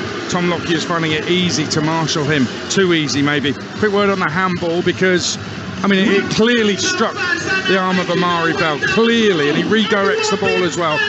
But the arm is down by the side, and it's from not far away as well. Yeah, it's not extended out at all. If it's given, I know there's no VAR, but if it's given, VAR, I don't think would overturn it. Probably not. If the referee's seen it or the fourth official's seen it and decided that it was a handball, I just think that the proximity of it, the fact that it was only about 2 yards away and his arm was going down and almost by his side when the ball actually hit his arm, I think it would have been incredibly harsh to have given a penalty for it. Well, Sunderland players are out in their light blue strip, white socks away to our right. They'll be attacking the goal where their fans are amassed behind that goal, and Luton in their orange shirts, black shorts and orange socks come out, do a few shuttles to get themselves ready for the second half, and they are very much in control so far. It's hats off to the Hatters, because they've turned around the 2-1 deficit. They lead by 3-2, and as it stands, it'll be Luton Town going to Wembley for the Championship playoff final at the end of the month. Second half coming up, live and exclusive, and only on Talksport, and your commentary team is Matt Holland and Jim Proudfoot. Adrian, thank you very much indeed. So the two sets of players out for the second half. Luton 45 minutes away from making it through to Wembley to take on either Middlesbrough or Coventry. But they are the side that dropped more points than anybody else in the Championship this season from winning positions. 27 in all. They took the lead in 29 games. 11 of them they got pegged back or worse. But Sunderland, the bottom line is, have to win this second half, even to take this into extra time. 2-0 to Luton, and we're back underway. Sunderland in sky blue, and they're kicking from right to left, and they're attacking the end of the ground that houses the travelling Wearside, is the Oak Road end of the ground away to our left-hand side. No changes in personnel. I'll run through the two teams for you in a moment. Oh, it's a terrible mistake from Patterson. He's rolled it in. Jordan Clark has missed an open goal.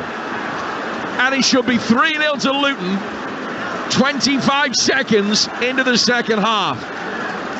And they're in a position of complete control, Luton, but you just wonder how significant a moment that could prove to be.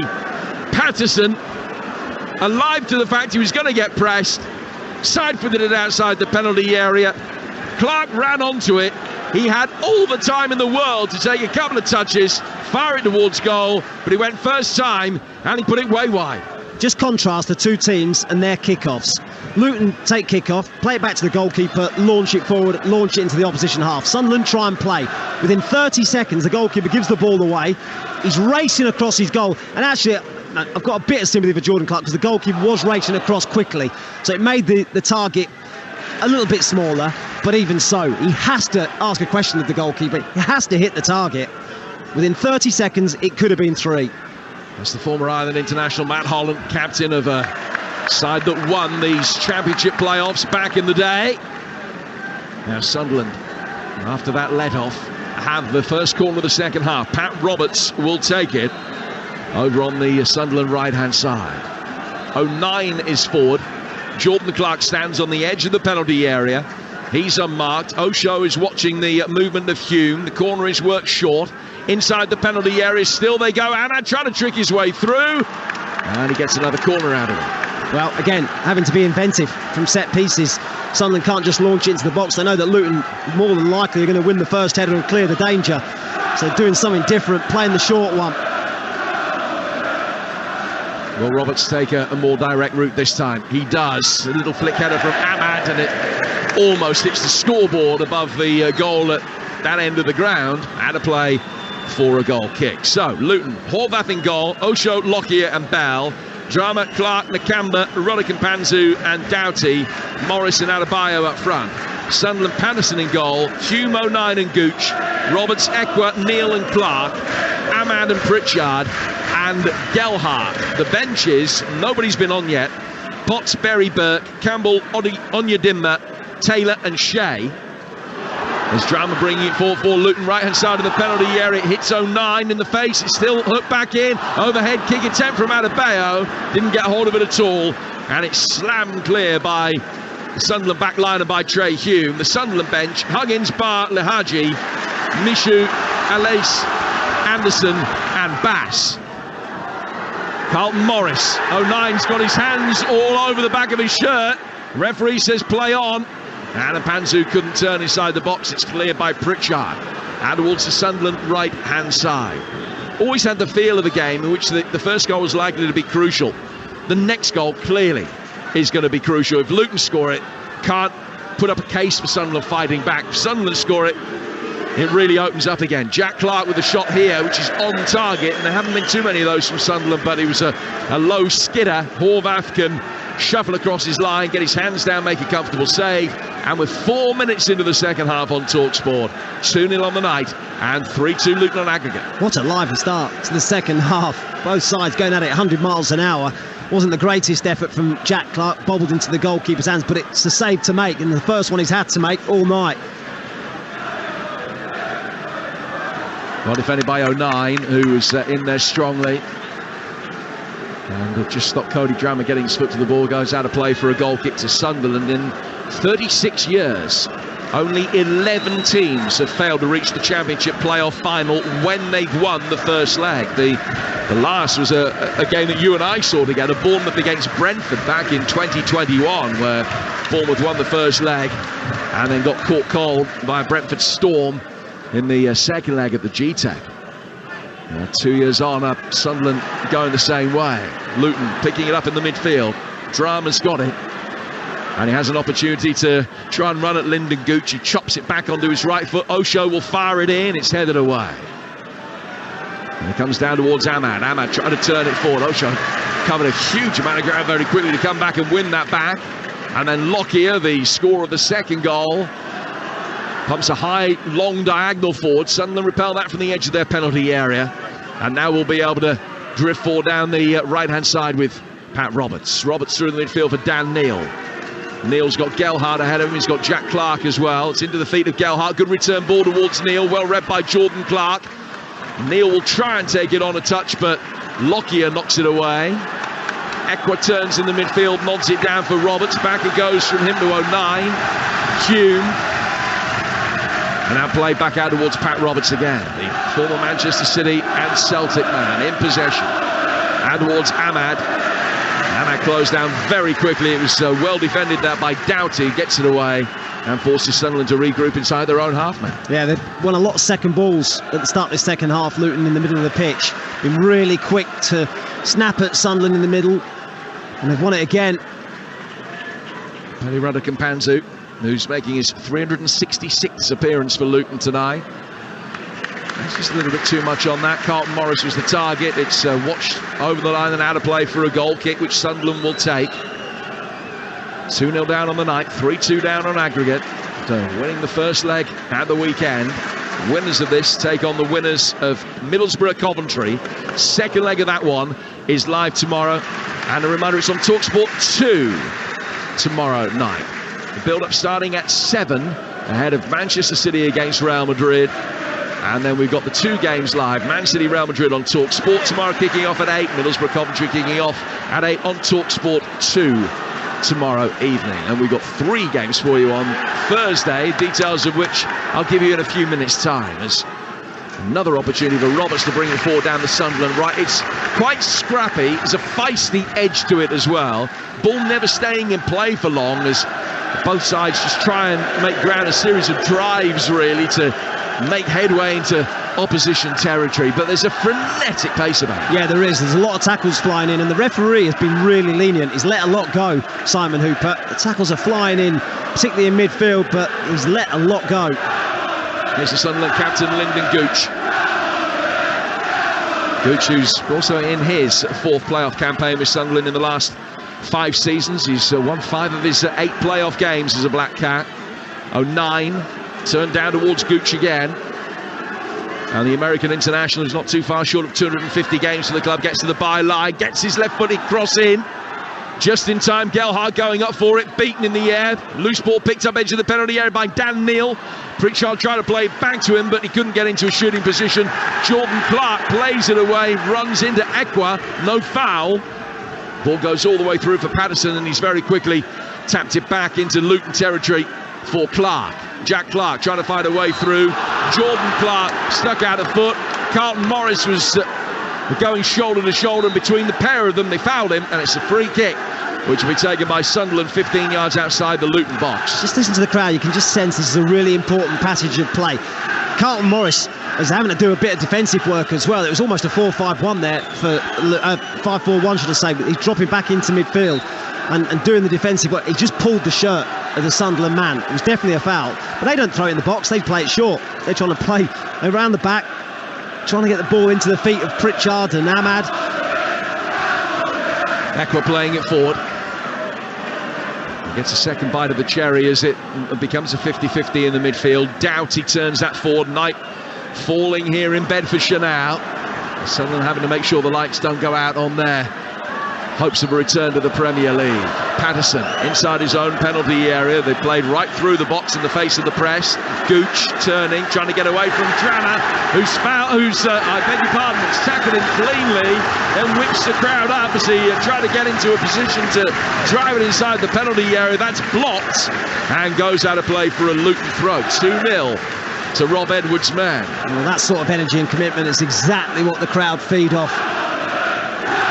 Edwards hoping for back-to-back promotions, having won League 2 with Forest Green last year, joining the Watford job, albeit for no longer than any other Watford manager, so he was quickly here. And Watford's loss has been Luton's gain. Now Doughty has in fact gone out of play. Away to our right-hand side, it's the other side of the corner flag, so it is a corner. It's their 3rd of the game, they've scored from their first 2. In comes this one, and he's flicked at the near post by Jordan Clark and headed away almost off the line. Out of play for another corner. What a chance, what a chance. Everyone expecting that ball deep where the Luton big men are waiting for it, but Clark, who's what, 5'10" himself, not the biggest, free at the near post, should have done better. So Doughty will take this one as well. And it's swung in deeper. Patterson going up for it, and it's headed past him over the bar and out of play for a goal kick. And Sunderland not defending either of those corners with a great degree of conviction, but neither ended up in the net, and that's a start for them. No, they didn't win either of the first balls into the area. Jordan Clark won the first header, a little flick, should have done better. And the second one, I think it was Osho who headed over the top of the bar. But 2 balls into the area where Luton win first contact on both. Sunderland work it out from the back. Short, as is their way. 09 trying to play it through the midfield. They get it back. The Black Cats having temporarily lost it. Gooch finding Ahmad. Ahmad flicked it with his right foot into his left knee. Amari Bell wins it back. He's then just given a shove to the ground. No foul though by Gelhardt, and Gelhardt in possession is able to bring it forward. Tries to ride the first challenge. That's very unorthodox defending from Nakamba, who's almost lying on the deck, and in doing so raised what's his top leg as he was lying on his side and made the tackle with that, and then got back to his feet to bring it away. Sunderland have it again. Doughty wins it back. Still really scrappy and frenetic. It goes out of play for a throw that'll be taken by Trey Hume for Sunderland. 56 gone, 2-0 Luton. Oh, it is hustle and bustle, isn't it, at the start of the second half. There's no real pattern to the game. Pressure in midfield from both sides. You should see the energy from the crowd, but the energy from the benches as well, particularly the Luton bench. Every time there's a tackle, they're up, they're cheering, they're right behind their side, trying to fire the crowd up even more, as if they need it. Sunderland are making a change. Alex Pritchard, who was a fitness doubt coming into this, is coming off, and he's going to be replaced by Aji Alice, the one-time West Ham player. He's missed the last 10 weeks with a thigh injury. They've patched him up sufficiently to try and get half an hour out of him tonight, and so they now do have an orthodox centre-half on the field. Yeah, I wonder what they'll do then, whether they decide to switch the formation. Interesting to see. It doesn't look like it to start with. That he's playing on the left of 3 centre-halves. But that's how they're working things at the moment, and they'll move Gooch further forward to accommodate that. They've got the option of moving Gooch out to sort of more right wing back position. Adebayo going down inside the penalty area, but it was a tumble.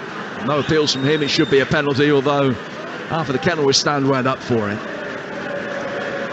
They could go to a back 4 with Elise as an orthodox left back, which would seem a little bit counterintuitive, really, bearing in mind he's centre half with a bit of height. Here's Ahmad bringing it forward and then giving it away. One back in the midfield effectively by Doughty for Luton. Osho down for Cody Drama towards halfway. A little right-footed ball chipped forward and bounces on the edge of the Sunderland penalty area straight into the hands of Patterson. It does look like it's a 4. Lyndon Gooch at right back, Elise at left back. That's what it looks like. It looks like Clark now and Patrick Roberts pushing further up. As I said at half-time, I'd be surprised if Tony Mowbray didn't go back to a back 4. It feels like he prefers that system. Oh, Jack Clark with a shot takes a deflection. The deflection wrong-footed the goalkeeper, but took all the sting out of the shot. So Horvat had the opportunity just to get his balance back and move back across the face of his 6-yard box to make the save. Yeah, continual rotation. Looks like Ahmad's now on the right-hand side. Patrick Roberts has come more centrally, ahead of Dan Neil and Ekwa. So they've got Gooch at right back, and they've got Hume at centre-half alongside 09. They've got Elise at left back, and then they've got Neil and Ekwa sitting in the midfield. Gelhardt almost as a false line with Roberts in behind him, and Clark on the left and Ahmad on the right. And here is Jack Clark. Back towards 09. Ekwa can turn. It showed too much of that to Nakamba. One back by Mpanzu. Good ball forward. Adebayo, right-hand side of the penalty area. He's in and just delayed. And Elise came back, made the tackle and smuggled it out for a corner. Well, the change of shape has given them an immediate problem. Left more space on the transition. And Adebayo ran into that space. Elise was caught out of position.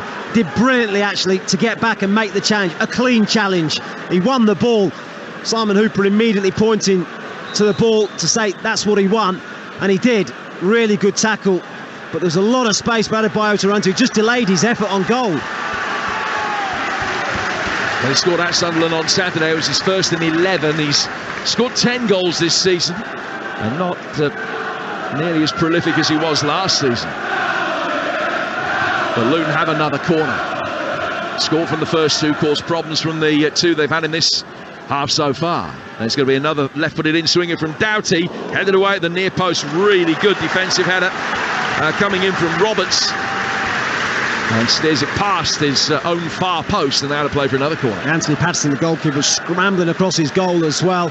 Actually went into the side netting inside the goal before Roberts eventually cleared. And this corner will be taken by Jordan Clark in front of that clock. If you've ever been to Kenilworth Road, you'll know what I mean. It's just a big round clock over on the far side, which we might be seeing the last of today. You never know. In comes the latest corner. Osho is in there, headed back down and whacked away right-footed from the edge of the penalty area. Mari Bell's got it inside the centre circle. Forward from him. So we might be seeing the last of it, because if they do get promoted through these playoffs, as the ball is swung in here and Patterson claims it, and that stand on the far side's coming down, and they're going to have to rebuild it. So will the clock go? That's probably the biggest question in the grand scheme of tonight, but certainly one that some might be thinking about. The ball is over on the right-hand side with Gelhardt. Now Ekwa. And Ekwa goes back for 09. 2-0 to Luton. But a goal for Sunderland, and they're back level on aggregate, and in the position potentially to take the game to extra time. 09 gets it through the legs of Adebayo, out towards the right-hand touchline. Another Sunderland change might be made in a moment as the Black Cats try and bring it forward here. Good, strong attacking play. It's a really good whistling run from Roberts, and goes out of play for a goal kick, because the run much better than the shot that followed it. But he come in off that right flank, and he made a good 30-40 yards, got himself into a shooting position, maybe slightly off balance when he struck it, and it just tamely drifted wide. Sunderland have to believe there's at least half an hour left in this game for them to try and find a goal. But from what we've seen, it's going to take something special, some individual brilliance. Brilliant run from Patrick Roberts. He drove past 3 or 4 Luton challenges before dragging his shot wide. But they've really struggled to create too much from open play. So it's going to take something very special to try and get them the goal that they need. Well, I said that tomorrow it's Manchester City against Real Madrid, and the winners of this game will find out their Wembley opponents, as well as Middlesbrough take on Coventry, the other Championship playoff semi-final second leg. Thursday, Newcastle can move within 3 points of a return to the Champions League. Brighton can move within 3 points of a top 6 finish. They play each other to 7:30 kick-off, and it's live and exclusive to Talksport. Also Thursday, West Ham aim for their first European final in 47 years, defending a 2-1 first leg lead in the Netherlands against AZ Alkmaar. And that's an 8 o'clock kickoff on Talksport 2. And Sheffield Wednesday will try and make playoff history, overturning a 4-goal deficit when they take on Peterborough. 8 o'clock on the Talksport app on Thursday night. All 3 games covered for you. Luton work the ball forward. It's a high one that's drifted straight out of play for a goal kick, which will be taken away to our right-hand side. The second change made by Sunderland sees Mishu come on for Joe Gelhardt. Yeah, so what does that do? How does that affect the team? It looks like it's just a straight swap. Well, Mishu, a central midfielder by trade, but he can play as a false 9. Yeah, false 9. That's what it looks like, doesn't it? It looks like he and Ahmad are going to play as 2 false 9s. Made 8 appearances for PSG's first team. Mishu, who's on loan from the Paris club. He scored against Sheffield United, but that remains his only goal so far. He dropped short, wanted the ball in defeat there. It was knocked past him. The average age of this team going down all the time. With Mishu coming on, Pritchard going off. It's down much nearer 23 than 24 now. 20 minutes gone in the second half, and Tony Mowbray's youngsters have 25 minutes to score the goal that takes us to extra time, or it will be Luton that will be going to Wembley. High ball played forward Sunderland try and get it out. Jack Clark flicking it down. Brought down in the midfield here by Dan Neal. A back for Jack Clark. Hasn't been as effective in this game as many previous others so far. Strong challenge comes in from 09. No foul. Jack Clark can bring it away. Clark trying to emerge between two Luton players, can't do so. And Panzu winning it back, trying to keep his balance in the midfield. He was fouled. And it's a free kick to Luton, 25 yards outside the Sunderland penalty area. They just won more than 50-50s, Luton. When the ball's dropped in midfield, they've won the majority of them. Having said that, I've been impressed with Dan Neal at the heart of midfield. As Sunderland, he's shown good composure when on the ball. He looks like he'll take it in tight areas. He's not rushed, he's not fazed by the atmosphere. 2-0 it remains, and 0-0 it remains, incidentally, in the Milan derby in the Champions League tonight. So into a 2-goal aggregate lead with about 20 minutes to go there. In comes the free kick from Jordan Clark. And it's headed away by Onan inside his own penalty area, and an opportunity for Sunderland to try and bring it clear, but couldn't get it too far. Players from both sides almost ending up in the Luton dugout over on the far side. Play resumed with a throw that Alfie Doughty's going to take. Doughty with the throw. Back to him from Paddy Ruddock. And then a long ball over the top from Lockyer. Adebayo trying to spin his man. Fouled him. Now it's a free kick that's been won by Gooch. He's just picked up a bang to the rib cage in the process. He's okay. He's going to be able to continue back on his feet hobbling, but back on his feet without the need for treatment, and Sunderland in a hurry to get on with things. Yeah, they are. It was Ekwa who just dragged him up, said, come on, time's running out, we've got to get on with it. 4 from Neil. Alice at left back. Thought he wanted to throw, he hasn't.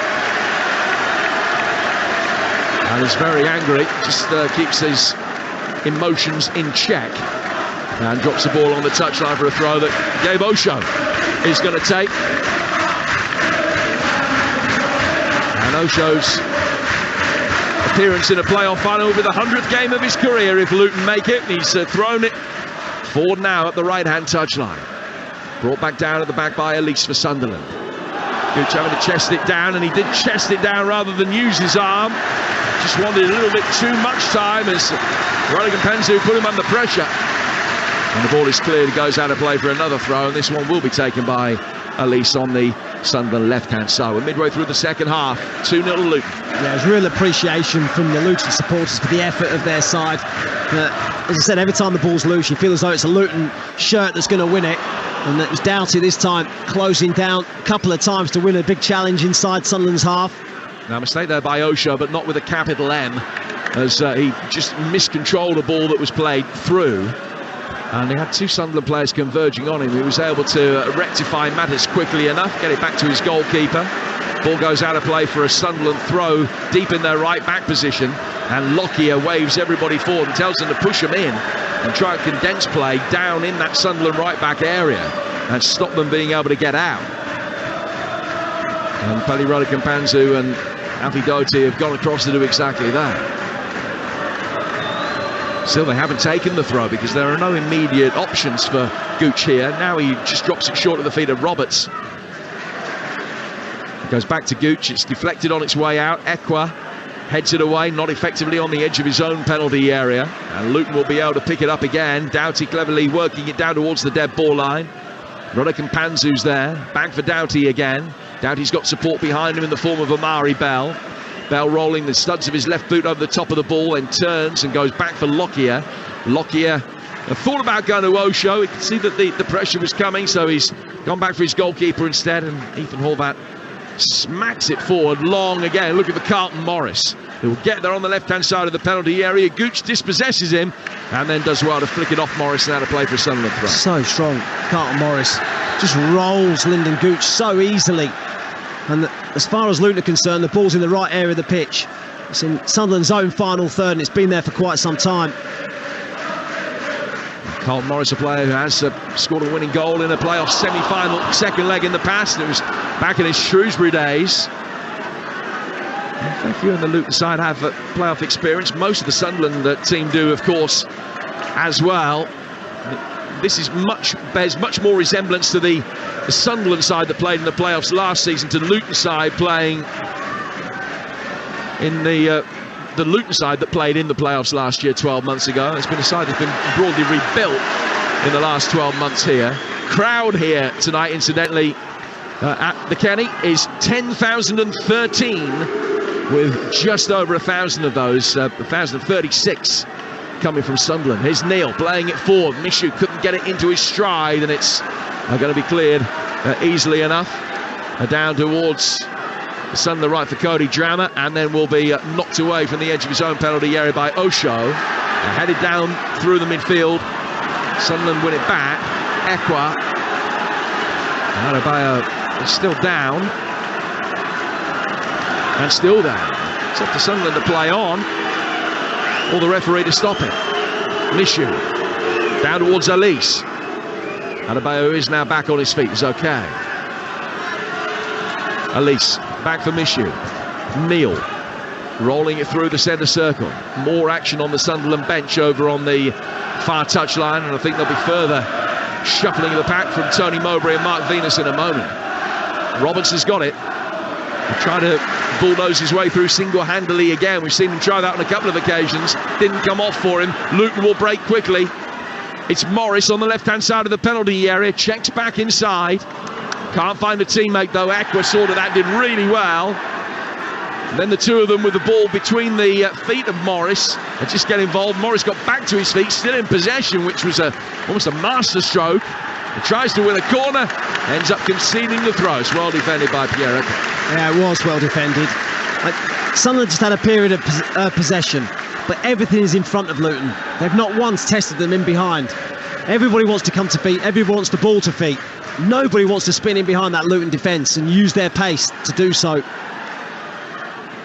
Yeah, they need to. They're going to get themselves back into the game, create something. I mean, this second half, they've had one shot on target, Sunderland. Luton haven't had any, but Luton don't need any. That's the bottom line. And Sunderland in the game as a whole have had 2 shots on target. Both have had 10 attempts. Ball cleared from away to our left-hand side by Horvat as Inter, with Lautaro Martinez, make it 1-0 on the night, 3-0 on aggregate. They're going through to the Champions League final. They'll take on either Manchester City or Real Madrid, and we'll find out tomorrow who it's going to be, live from the Etihad here on Talksport. 7 o'clock we're on air for an 8 o'clock kickoff. Ajay Elise to Dan Neil in the midfield for Sunderland. To his right-hand side for Ekwa. Into the feet of Mishu, straight back. They're stringing the passes together and they're making slow, steady progress, but still everything, as Matt was saying, is in front of that Luton back line. Easy to defend. Now they'll try and get in between the lines, past Nakamba, but he's recovered. Neil goes out to the right for Gooch. Gooch to Pat Roberts. Roberts level the edge of the Luton penalty area. Flicks it back for Gooch again. Ahmad will take over, and Luton have done well to keep him pretty quiet tonight. Ahmad going back for Dan Neil. It's going to take something a little bit spectacular, you feel, for Sunderland to get themselves back into this game. Trailing 2-0, 16 minutes to go. As the ball went back for Trey Hume there, he was receiving it and then directing traffic, trying to persuade players to make runs through him upfield. None was forthcoming. Luton win it back. Hume gets it back for Sunderland within 2-3 seconds, and Neil has it again. Play down to his left. Alice down towards Jack Clark. Clark with an opportunity to try and take on Cody Drama. Checks back, getting it onto his right foot, can find a man. Mishu turning it away, giving it away, and then winning it back from Carlton Morris, who was surveying his options. Neil then goes back for 09. This is still inside Luton territory with Sunderland trailing 2-0. Dan Neil back for Ekwa. It's going to be a double change for Sunderland in a moment in the next break in play. Neil down towards Jack Clark.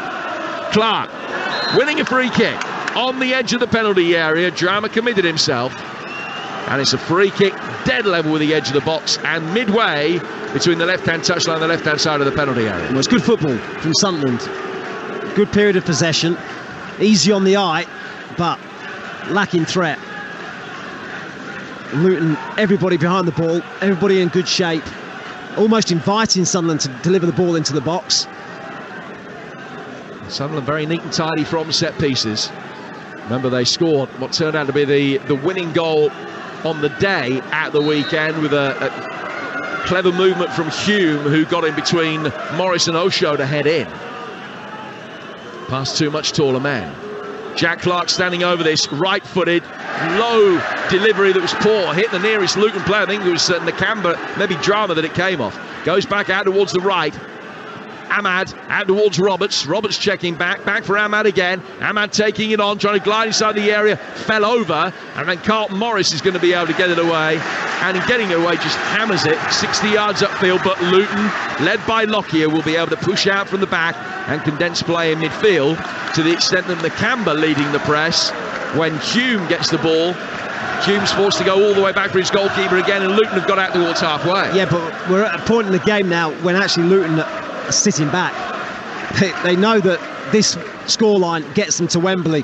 14 minutes of normal time left. They're happy with the result. They're happy with the scoreline, should I say. And they're just getting everybody now goal side of the ball. Well, the defensive record is very good, as mentioned in the first half. The second best in the division. Neil picking up the loose ball around the edge of the penalty area. Goes wide towards Pat Roberts again. Roberts driving onto his left foot and fires it high and wide into the little pocket of Luton fans away in that corner of the Oak Road stand away to our left. So, a double change is going to be made. Just waiting for the numbers to come up on the far side. Who's coming off? Lyndon Gooch is the first man off, so Huggins will come on to replace him. And Barr is also going to be coming on. So Niall Huggins, who came off the bench on Saturday for his first appearance since January, he will come on at fullback, and Abdullah Barr, the Frenchman, whose only goal was the winner at Norwich back in March, is going to come on, and he's replacing Dan Neal, I think. So that's the double change being made by Sunderland with 13 minutes for it to take effect. Yeah, almost last roll of the dice, isn't it, for Tony Mowbray? His side have scored a lot of goals in the last 15 minutes of matches this season. They're a side that continue to go right to the end, and that's got to be the belief and the hope that his side can find something. And not encroach on the field of play. So that is at the end of the Roberts game, with the effort over the top. Again, coming in off that right-hand side and looking for the spectacular. In your seats at the end of the game. Well, he said almost the last roll. It is the last in terms of the substitutions, because it's changes 3 and 4, but it's the third juncture at which they've made changes, so that's it. Unless they can get it to extra time, they can't bring anybody else off the bench unless there's a concussion problem. Carlton Morris has the ball, led with the edge of the Sunderland penalty area, and he turns, he motions to cross. Barr was deceived by that. It's headed on by Jordan Clark inside the box. Ekwa got a left foot to it and was able to flick it away. Helped on down the left by Jack Clark. Drama's won it back though for Luton, and then nods it down past Nakamba, which wasn't his intention. Mishu trying to win it back. Lockyer leaving it in the end for Doughty, who whacks it back to his goalkeeper, and Luton again able to regroup. 11 minutes to go. 11 minutes plus stoppage time for Sunderland to find a goal. If they don't, then Luton will be through 3-2 on aggregate here on Talksport. Here's Matt Holland. There's a lot of popular players amongst the Luton supporters, and Carlton Morris one of them, but Alfie Doughty, I think, has had the biggest praise this evening from the supporters. He's done a lot of good things this evening. Here's Ahmad inside the penalty area. Mishu let it run. He thought that Elise was closer in behind him. Horvat is able to pounce on the loose ball just on the edge of the penalty area and make a comfortable stop. You're listening to Luton against Sunderland in the EFL Championship playoff semi-final, live on Talksport with Carling, the UK's #1 lager, 18 plus. Please drink responsibly. And tomorrow, Laura Woods and Rangers legend Ali McCoist the back. I know McCoist desperately hoping that Sunderland would be able to get the job done tonight, and they'll be looking back at this evening and looking ahead to Manchester City's Champions League semi-final against Real Madrid. And Gabby Agbolahor as well joining them from 8. And if you're fancying something different on your morning commute, you can check out the Chris Evans Breakfast Show weekdays from 6:30 a.m. on Virgin Radio, which you can listen to on DAB or by downloading the app. We've got 10 minutes to go, and it's another Luton corner and a goal from it.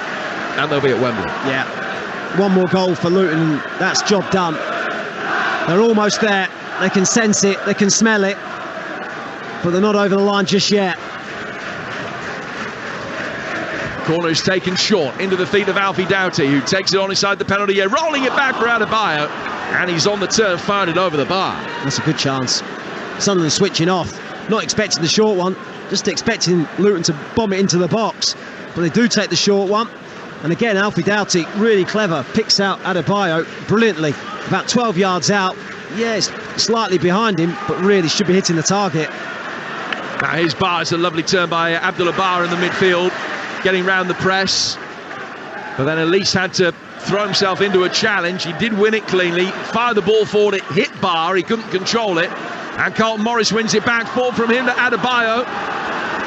Adebayo had the chance to play to his right hand side for Ruddock and Penzu, couldn't, and Luton will get it away.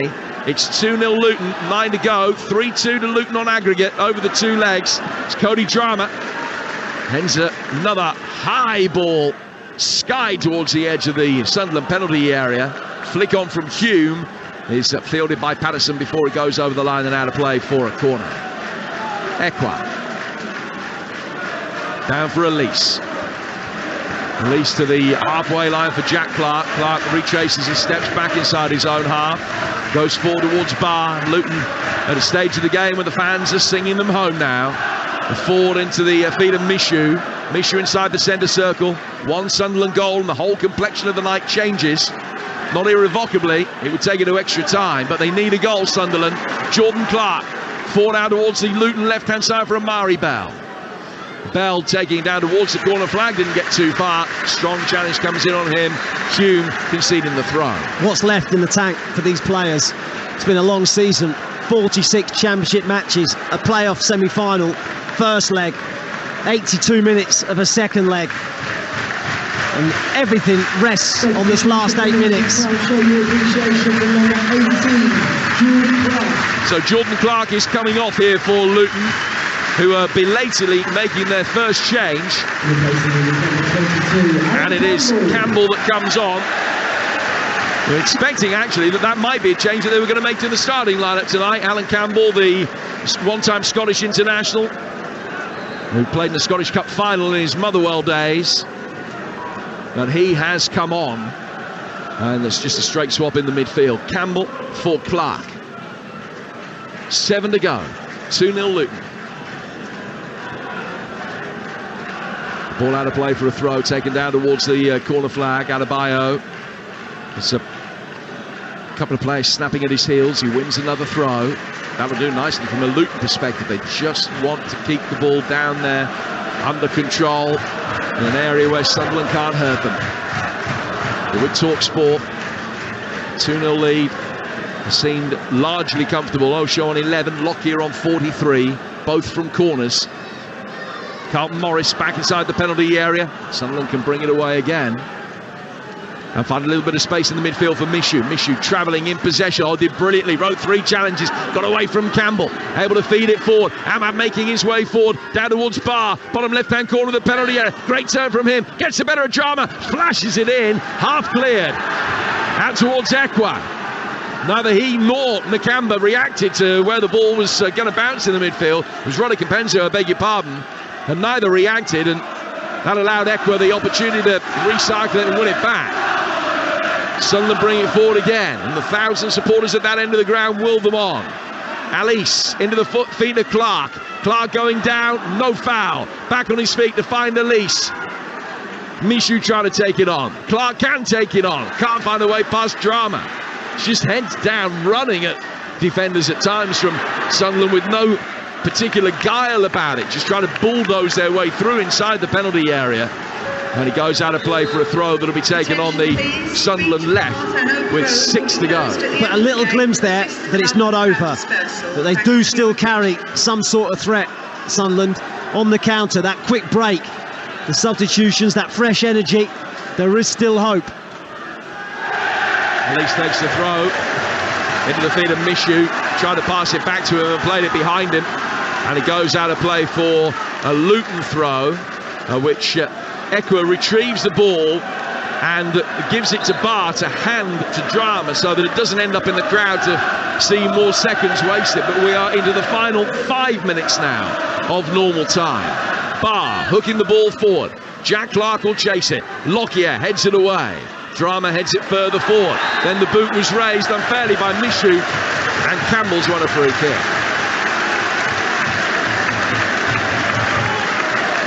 Lockyer just down, being held back to his feet. Touch of cramp maybe. Well, he's the man that has scored the goal that will take them to Wembley. As things stand right now, Sunderland have only lost one of the last 14 meetings with Luton.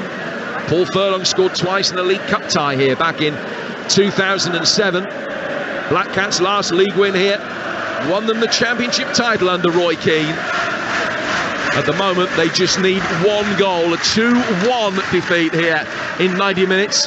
From the situation they're in now, it would be a glorious scoreline for them. Doughty plays it across the edge of the 6-yard box for Luton, but no one can get on the end of it. Goes out of play for a goal kick, which Patterson will take. By the time he spotted it down, there'll be only 3.5 minutes to go. Yeah, just looking at the ground now, with time running out, security are all around the perimeter of the pitch, sensing that we're close, really close. We know we're close. Luton know they're close to a Wembley final. There have been a couple of requests on the tannoy, just for nobody to encroach onto the pitch at the end of the game. Now, I'll have a little guess with you. That might not be heeded. Ahmad trying to bring the ball forward again. Barr is in space on the Sunderland left if they can switch it. Mishu playing it down towards Elise. Barr has it now. Chance for him to run at Cody Drama. Cuts inside, 25 yards outside the penalty area. Sets up Clark. Clark can't shoot. Ahmad might be able to. Takes it on inside the box. Cleared though by Doughty. He's had an outstanding game tonight, Alfie Doughty. Yeah, he has. I mean, Sunderland are still pushing, as you'd expect, late on. The season rests on this game. But even up to this point now, 87 minutes into the game, they've had one shot on target. One shot, a dribbled effort from Jack Clark into the hands of Forfarth. Their season rests on the next 2.5 minutes plus stoppage time. It's not going to be a huge amount added on, certainly no more than 4, and it might only be 3. Ball out for a throw, which will be taken on that Sunderland right-hand side. Morris back defending. Flicked down the Sunderland right, but they couldn't find Huggins, and it goes out for a throw, which will be taken belatedly by Doughty, right in front of the assistant referee, over on that far touchline. And the Luton fans in front of us rise to their feet again as the clock ticks the game into minute 89, because they know they are really close. And after all the bad years here at Luton, with everything that happened back in 2008 with the huge points deduction that led to them being relegated out of the league, it took them a fair time to come back up, 6 seasons playing in the National League. Now on the verge potentially of a return to the Premier League. 90 minutes away if they hold on for the last 5 here. Luton clear again. Ball brought down by 09, who's got the captain's armband now for Sunderland. Ball's with Patterson. Patterson much nearer the edge of the centre circle than the edge of his own penalty area. Luton win it back as it's played forward, but they don't have it back for long. Ekwa back for 09. Still, bearing in mind the situation they find themselves in, something of a patience about Sunderland and the way they bring it forward. Now Mishu, though, playing it to his right, trying to inject a little bit of tempo. Roberts, left-footed effort, way over the bar. And out of play for another goal kick. And by the time we take it, I think the game will be in stoppage time. Yeah, you said it.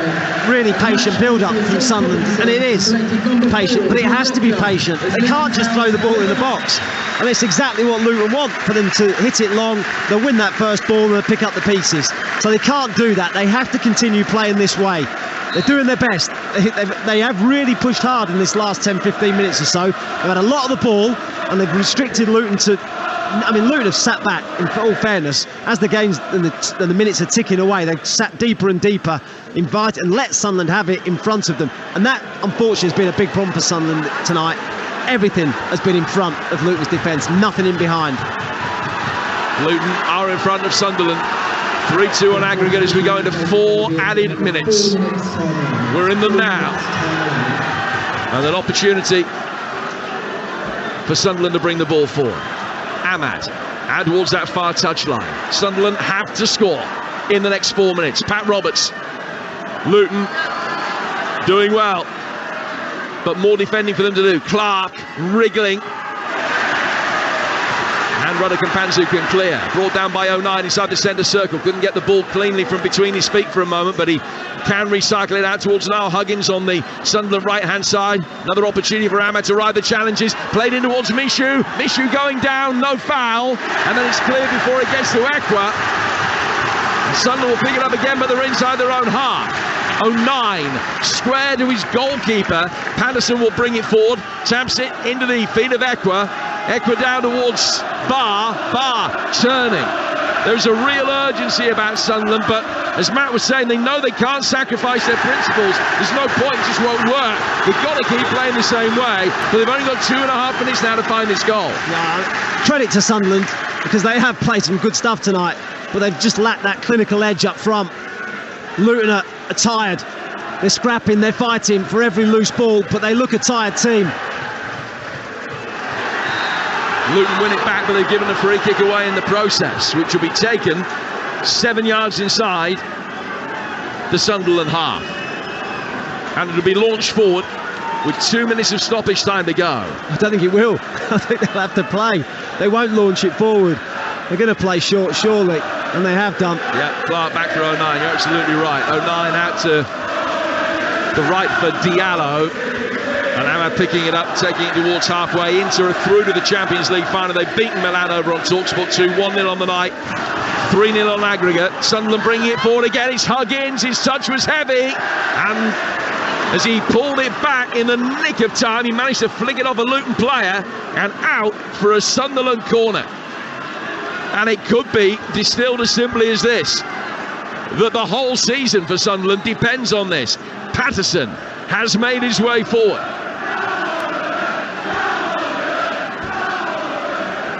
It's a 93rd minute corner.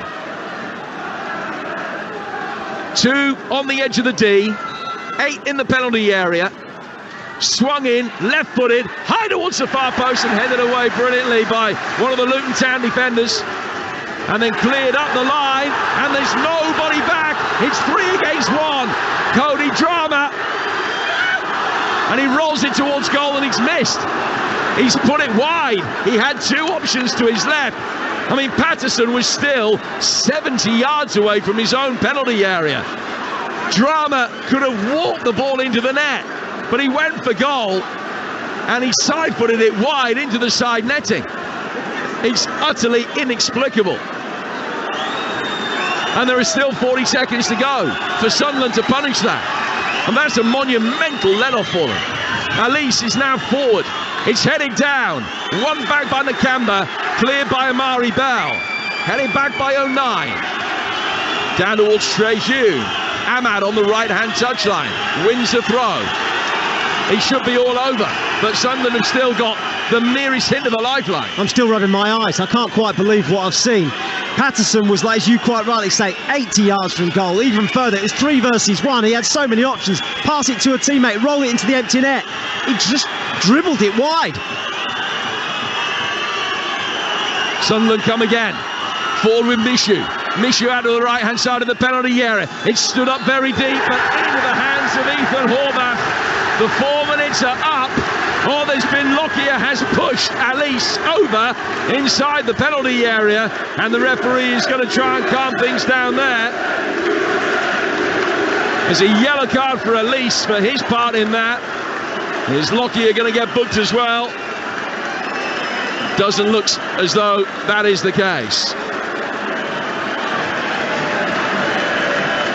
Simon Hooper still telling Ethan Horvath to delay the restart. Now puts the yellow card back in his pocket.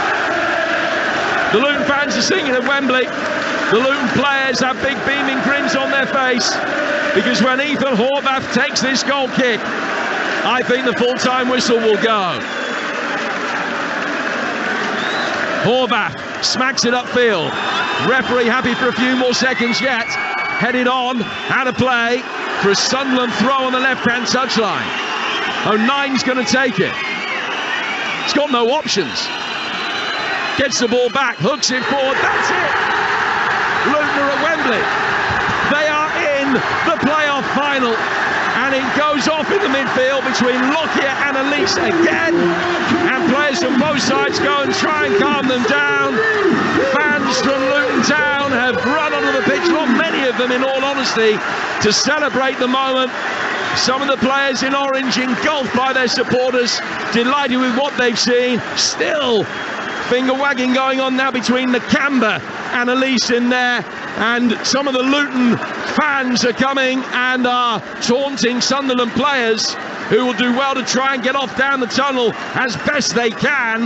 Luton fans also, just a minority of them, taunting the Sunderland fans away behind that goal, away to the left-hand side. A pitch invasion seems reminiscent of those that Luton weren't happy with this time last year at Huddersfield, when Huddersfield knocked them out in the semi-finals. But tonight the bottom line is Luton have got the job done with goals from Osho and Lockyer, and the fairy tale rise to the Premier League is still on. 9 years after winning promotion out of non-league, Luton are 90 minutes away from the Premier League. Can they replicate the Wimbledon side of the late 70s, early 80s? A 9-year rise from non-league football into the top flight. It's still on. They're 90 minutes away. It will be Luton against Middlesbrough or Coventry at Wembley on Saturday week, because Luton have got the job done tonight, and Sunderland's magnificent season comes to a heartbreaking end in Bedfordshire, done by set pieces and injuries. They've lost 2-0 on the night and 3-2 on aggregate. Well, they need to get these idiots off the pitch, because they've gone straight to the Sunderland fans, some of these, quite a number of the Luton fans, to taunt them, which isn't clever. There were announcements, stay off the pitch, stay in your seats. That hasn't worked, and there's no real plan seemingly to get these idiots off the pitch. Some of the Sunderland players are still over there actually applauding their own fans. And I made Jim right, they needed to get off and down the tunnel as soon as possible. It's a shame, because the last time they'll see their fans this season. In terms of the players, Luton have got the job done. And I can understand to an extent just how much emotion is going through these Luton fans right now, because this isn't normal, what's happened to this football club. Don't get me wrong, they shouldn't be on the pitch, they shouldn't be taunting Sunderland fans, that's not good at all. But over the years, things have gone against Luton in a massive way. Huge points deductions, sending them down the EFL, sending them down into non-league, relegation after relegation. Dubious owners ripping the heart and soul out of this club. New stadiums promised and never built. It's still happening. 30 years or so of hurt for these Luton Town fans, and now they are one game away from the Premier League. Let's get this right. A decade ago, they're non-league, and they are now one game away from the Premier League. So yes, I understand the emotion, but get yourselves off the pitch. One of the Sunderland players is being escorted towards the tunnel by security as orange smoke bombs are sent out from the crowds on this Kenilworth Road pitch. Loads of them actually are being thrown around, not clever. So, as ugly as some of these scenes are, I've got to say there's no real fighting. It's a bit intimidating for those Sunderland fans over there who are trying to say thanks and appreciate their own players and not being allowed to do so. And now more and more fans are coming onto the pitch. It's not a great scene, Matt Holland, I have to say. It's certainly not. The police now are starting to get a hold of it, and they're starting to push the Luton fans that are goading the Sunderland fans away. Now, Luton, I can totally understand the emotion. Enjoy it by all means, but enjoy it with your own team, with your own players, the ones that have gone through this emotion of the two playoff legs and have just beaten Sunderland to get themselves to a Wembley final. By all means, enjoy it with them. But don't go and goad the Sunderland fans. Absolutely no need for that. In fairness to the Sunderland fans, they've reacted well, haven't they? They've dealt with that situation, I think, really well. And the police now are just starting to get a grip of it. Well, particularly, 12 months ago I was at Huddersfield when Luton lost the second leg of the semi-finals, and there was a lot of frustration from the Luton supporters that night and the Luton management at the way that the Huddersfield fans reacted and behaved, and Luton are doing exactly the same tonight. So, there will be frustration, will be looked at. It's taken police and stewards a long time in the grand scheme of things to get hold of this. A few more police have raced in now, and they have managed to get a cordon near the edge of the penalty area. It has to be said, without the benefit of hindsight, what were they thinking was going to happen when the full-time whistle went, when Luton were qualifying for Wembley? It was always going to happen, and the lack of stewards, I mean, there were quite a few, but palpably there were never enough, and only now have they managed to get hold of things, and you just hope that there's nobody injured in terms of the Luton supporters and the Sunderland supporters over there at that end of the ground, and that all of the Sunderland players particularly managed to get themselves off safely. I'm sure the Luton players did, and I clearly hope they did as well, but I'm sure they did. But unedifying scenes, we saw them at the end of quite a few of the playoff games last year.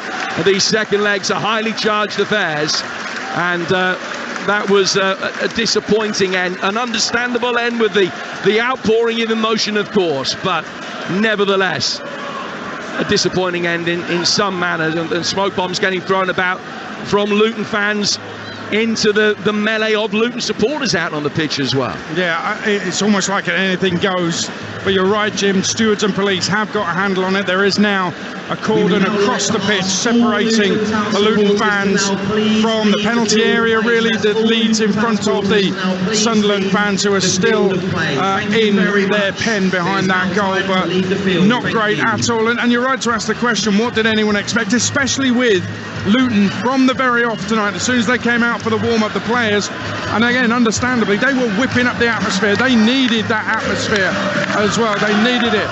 This is a bit more like it. Luton's going to Wembley. Enjoy yourselves. There's no need to intimidate opposing fans. Ridiculous scenes at the end, and I think there was a little bit of naivety perhaps on the part of the stewarding and maybe the policing as well, thinking it was all going to be all right. But at the end of it all, Matt Holland, Luton Town have got the job done, and I think all the injuries and the inexperience of Sunderland meant that they were always going to be second best tonight. Yeah, I mean, ultimately that's what's cost them.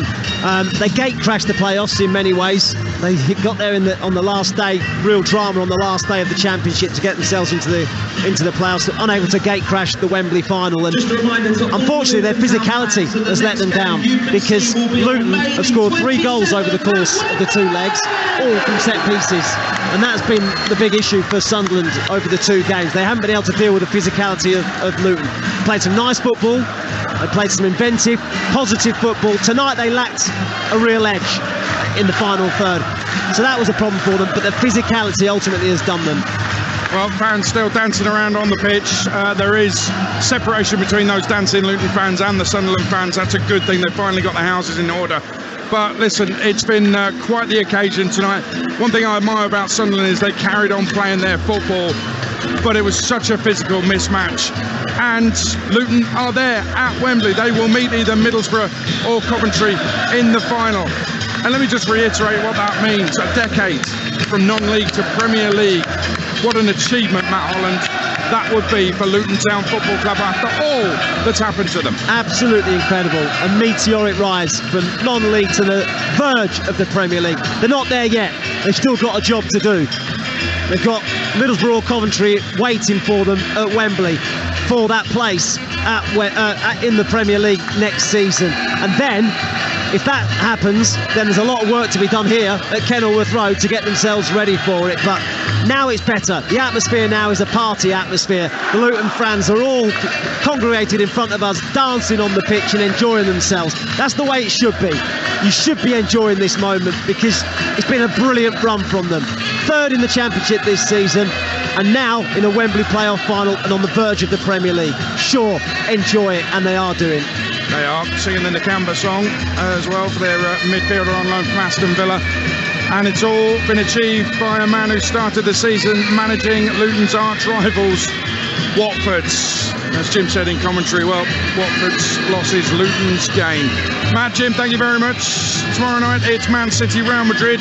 Join us at the Etihad from 7 on Talksport. Winner faces Inter Milan in the Champions League final in Istanbul next month. On Talksport 2 tomorrow night, it's Middlesbrough, Coventry, and whoever wins that faces Luton at Wembley at the end of May, and all those games will be live on Talksport. And that's because Sunderland brought their injury-hit, inexperienced young side to the land of the Giants tonight. They got monstered by Luton Town. The Hatters filled this old school ground and enjoyed some old school football. But here's the big story. From non-league to Premier League in less than 10 years, that's what Luton are on the brink of achieving. Any wonder the party has started. The Sports Bar is next on Talksport. 03717 22 3344.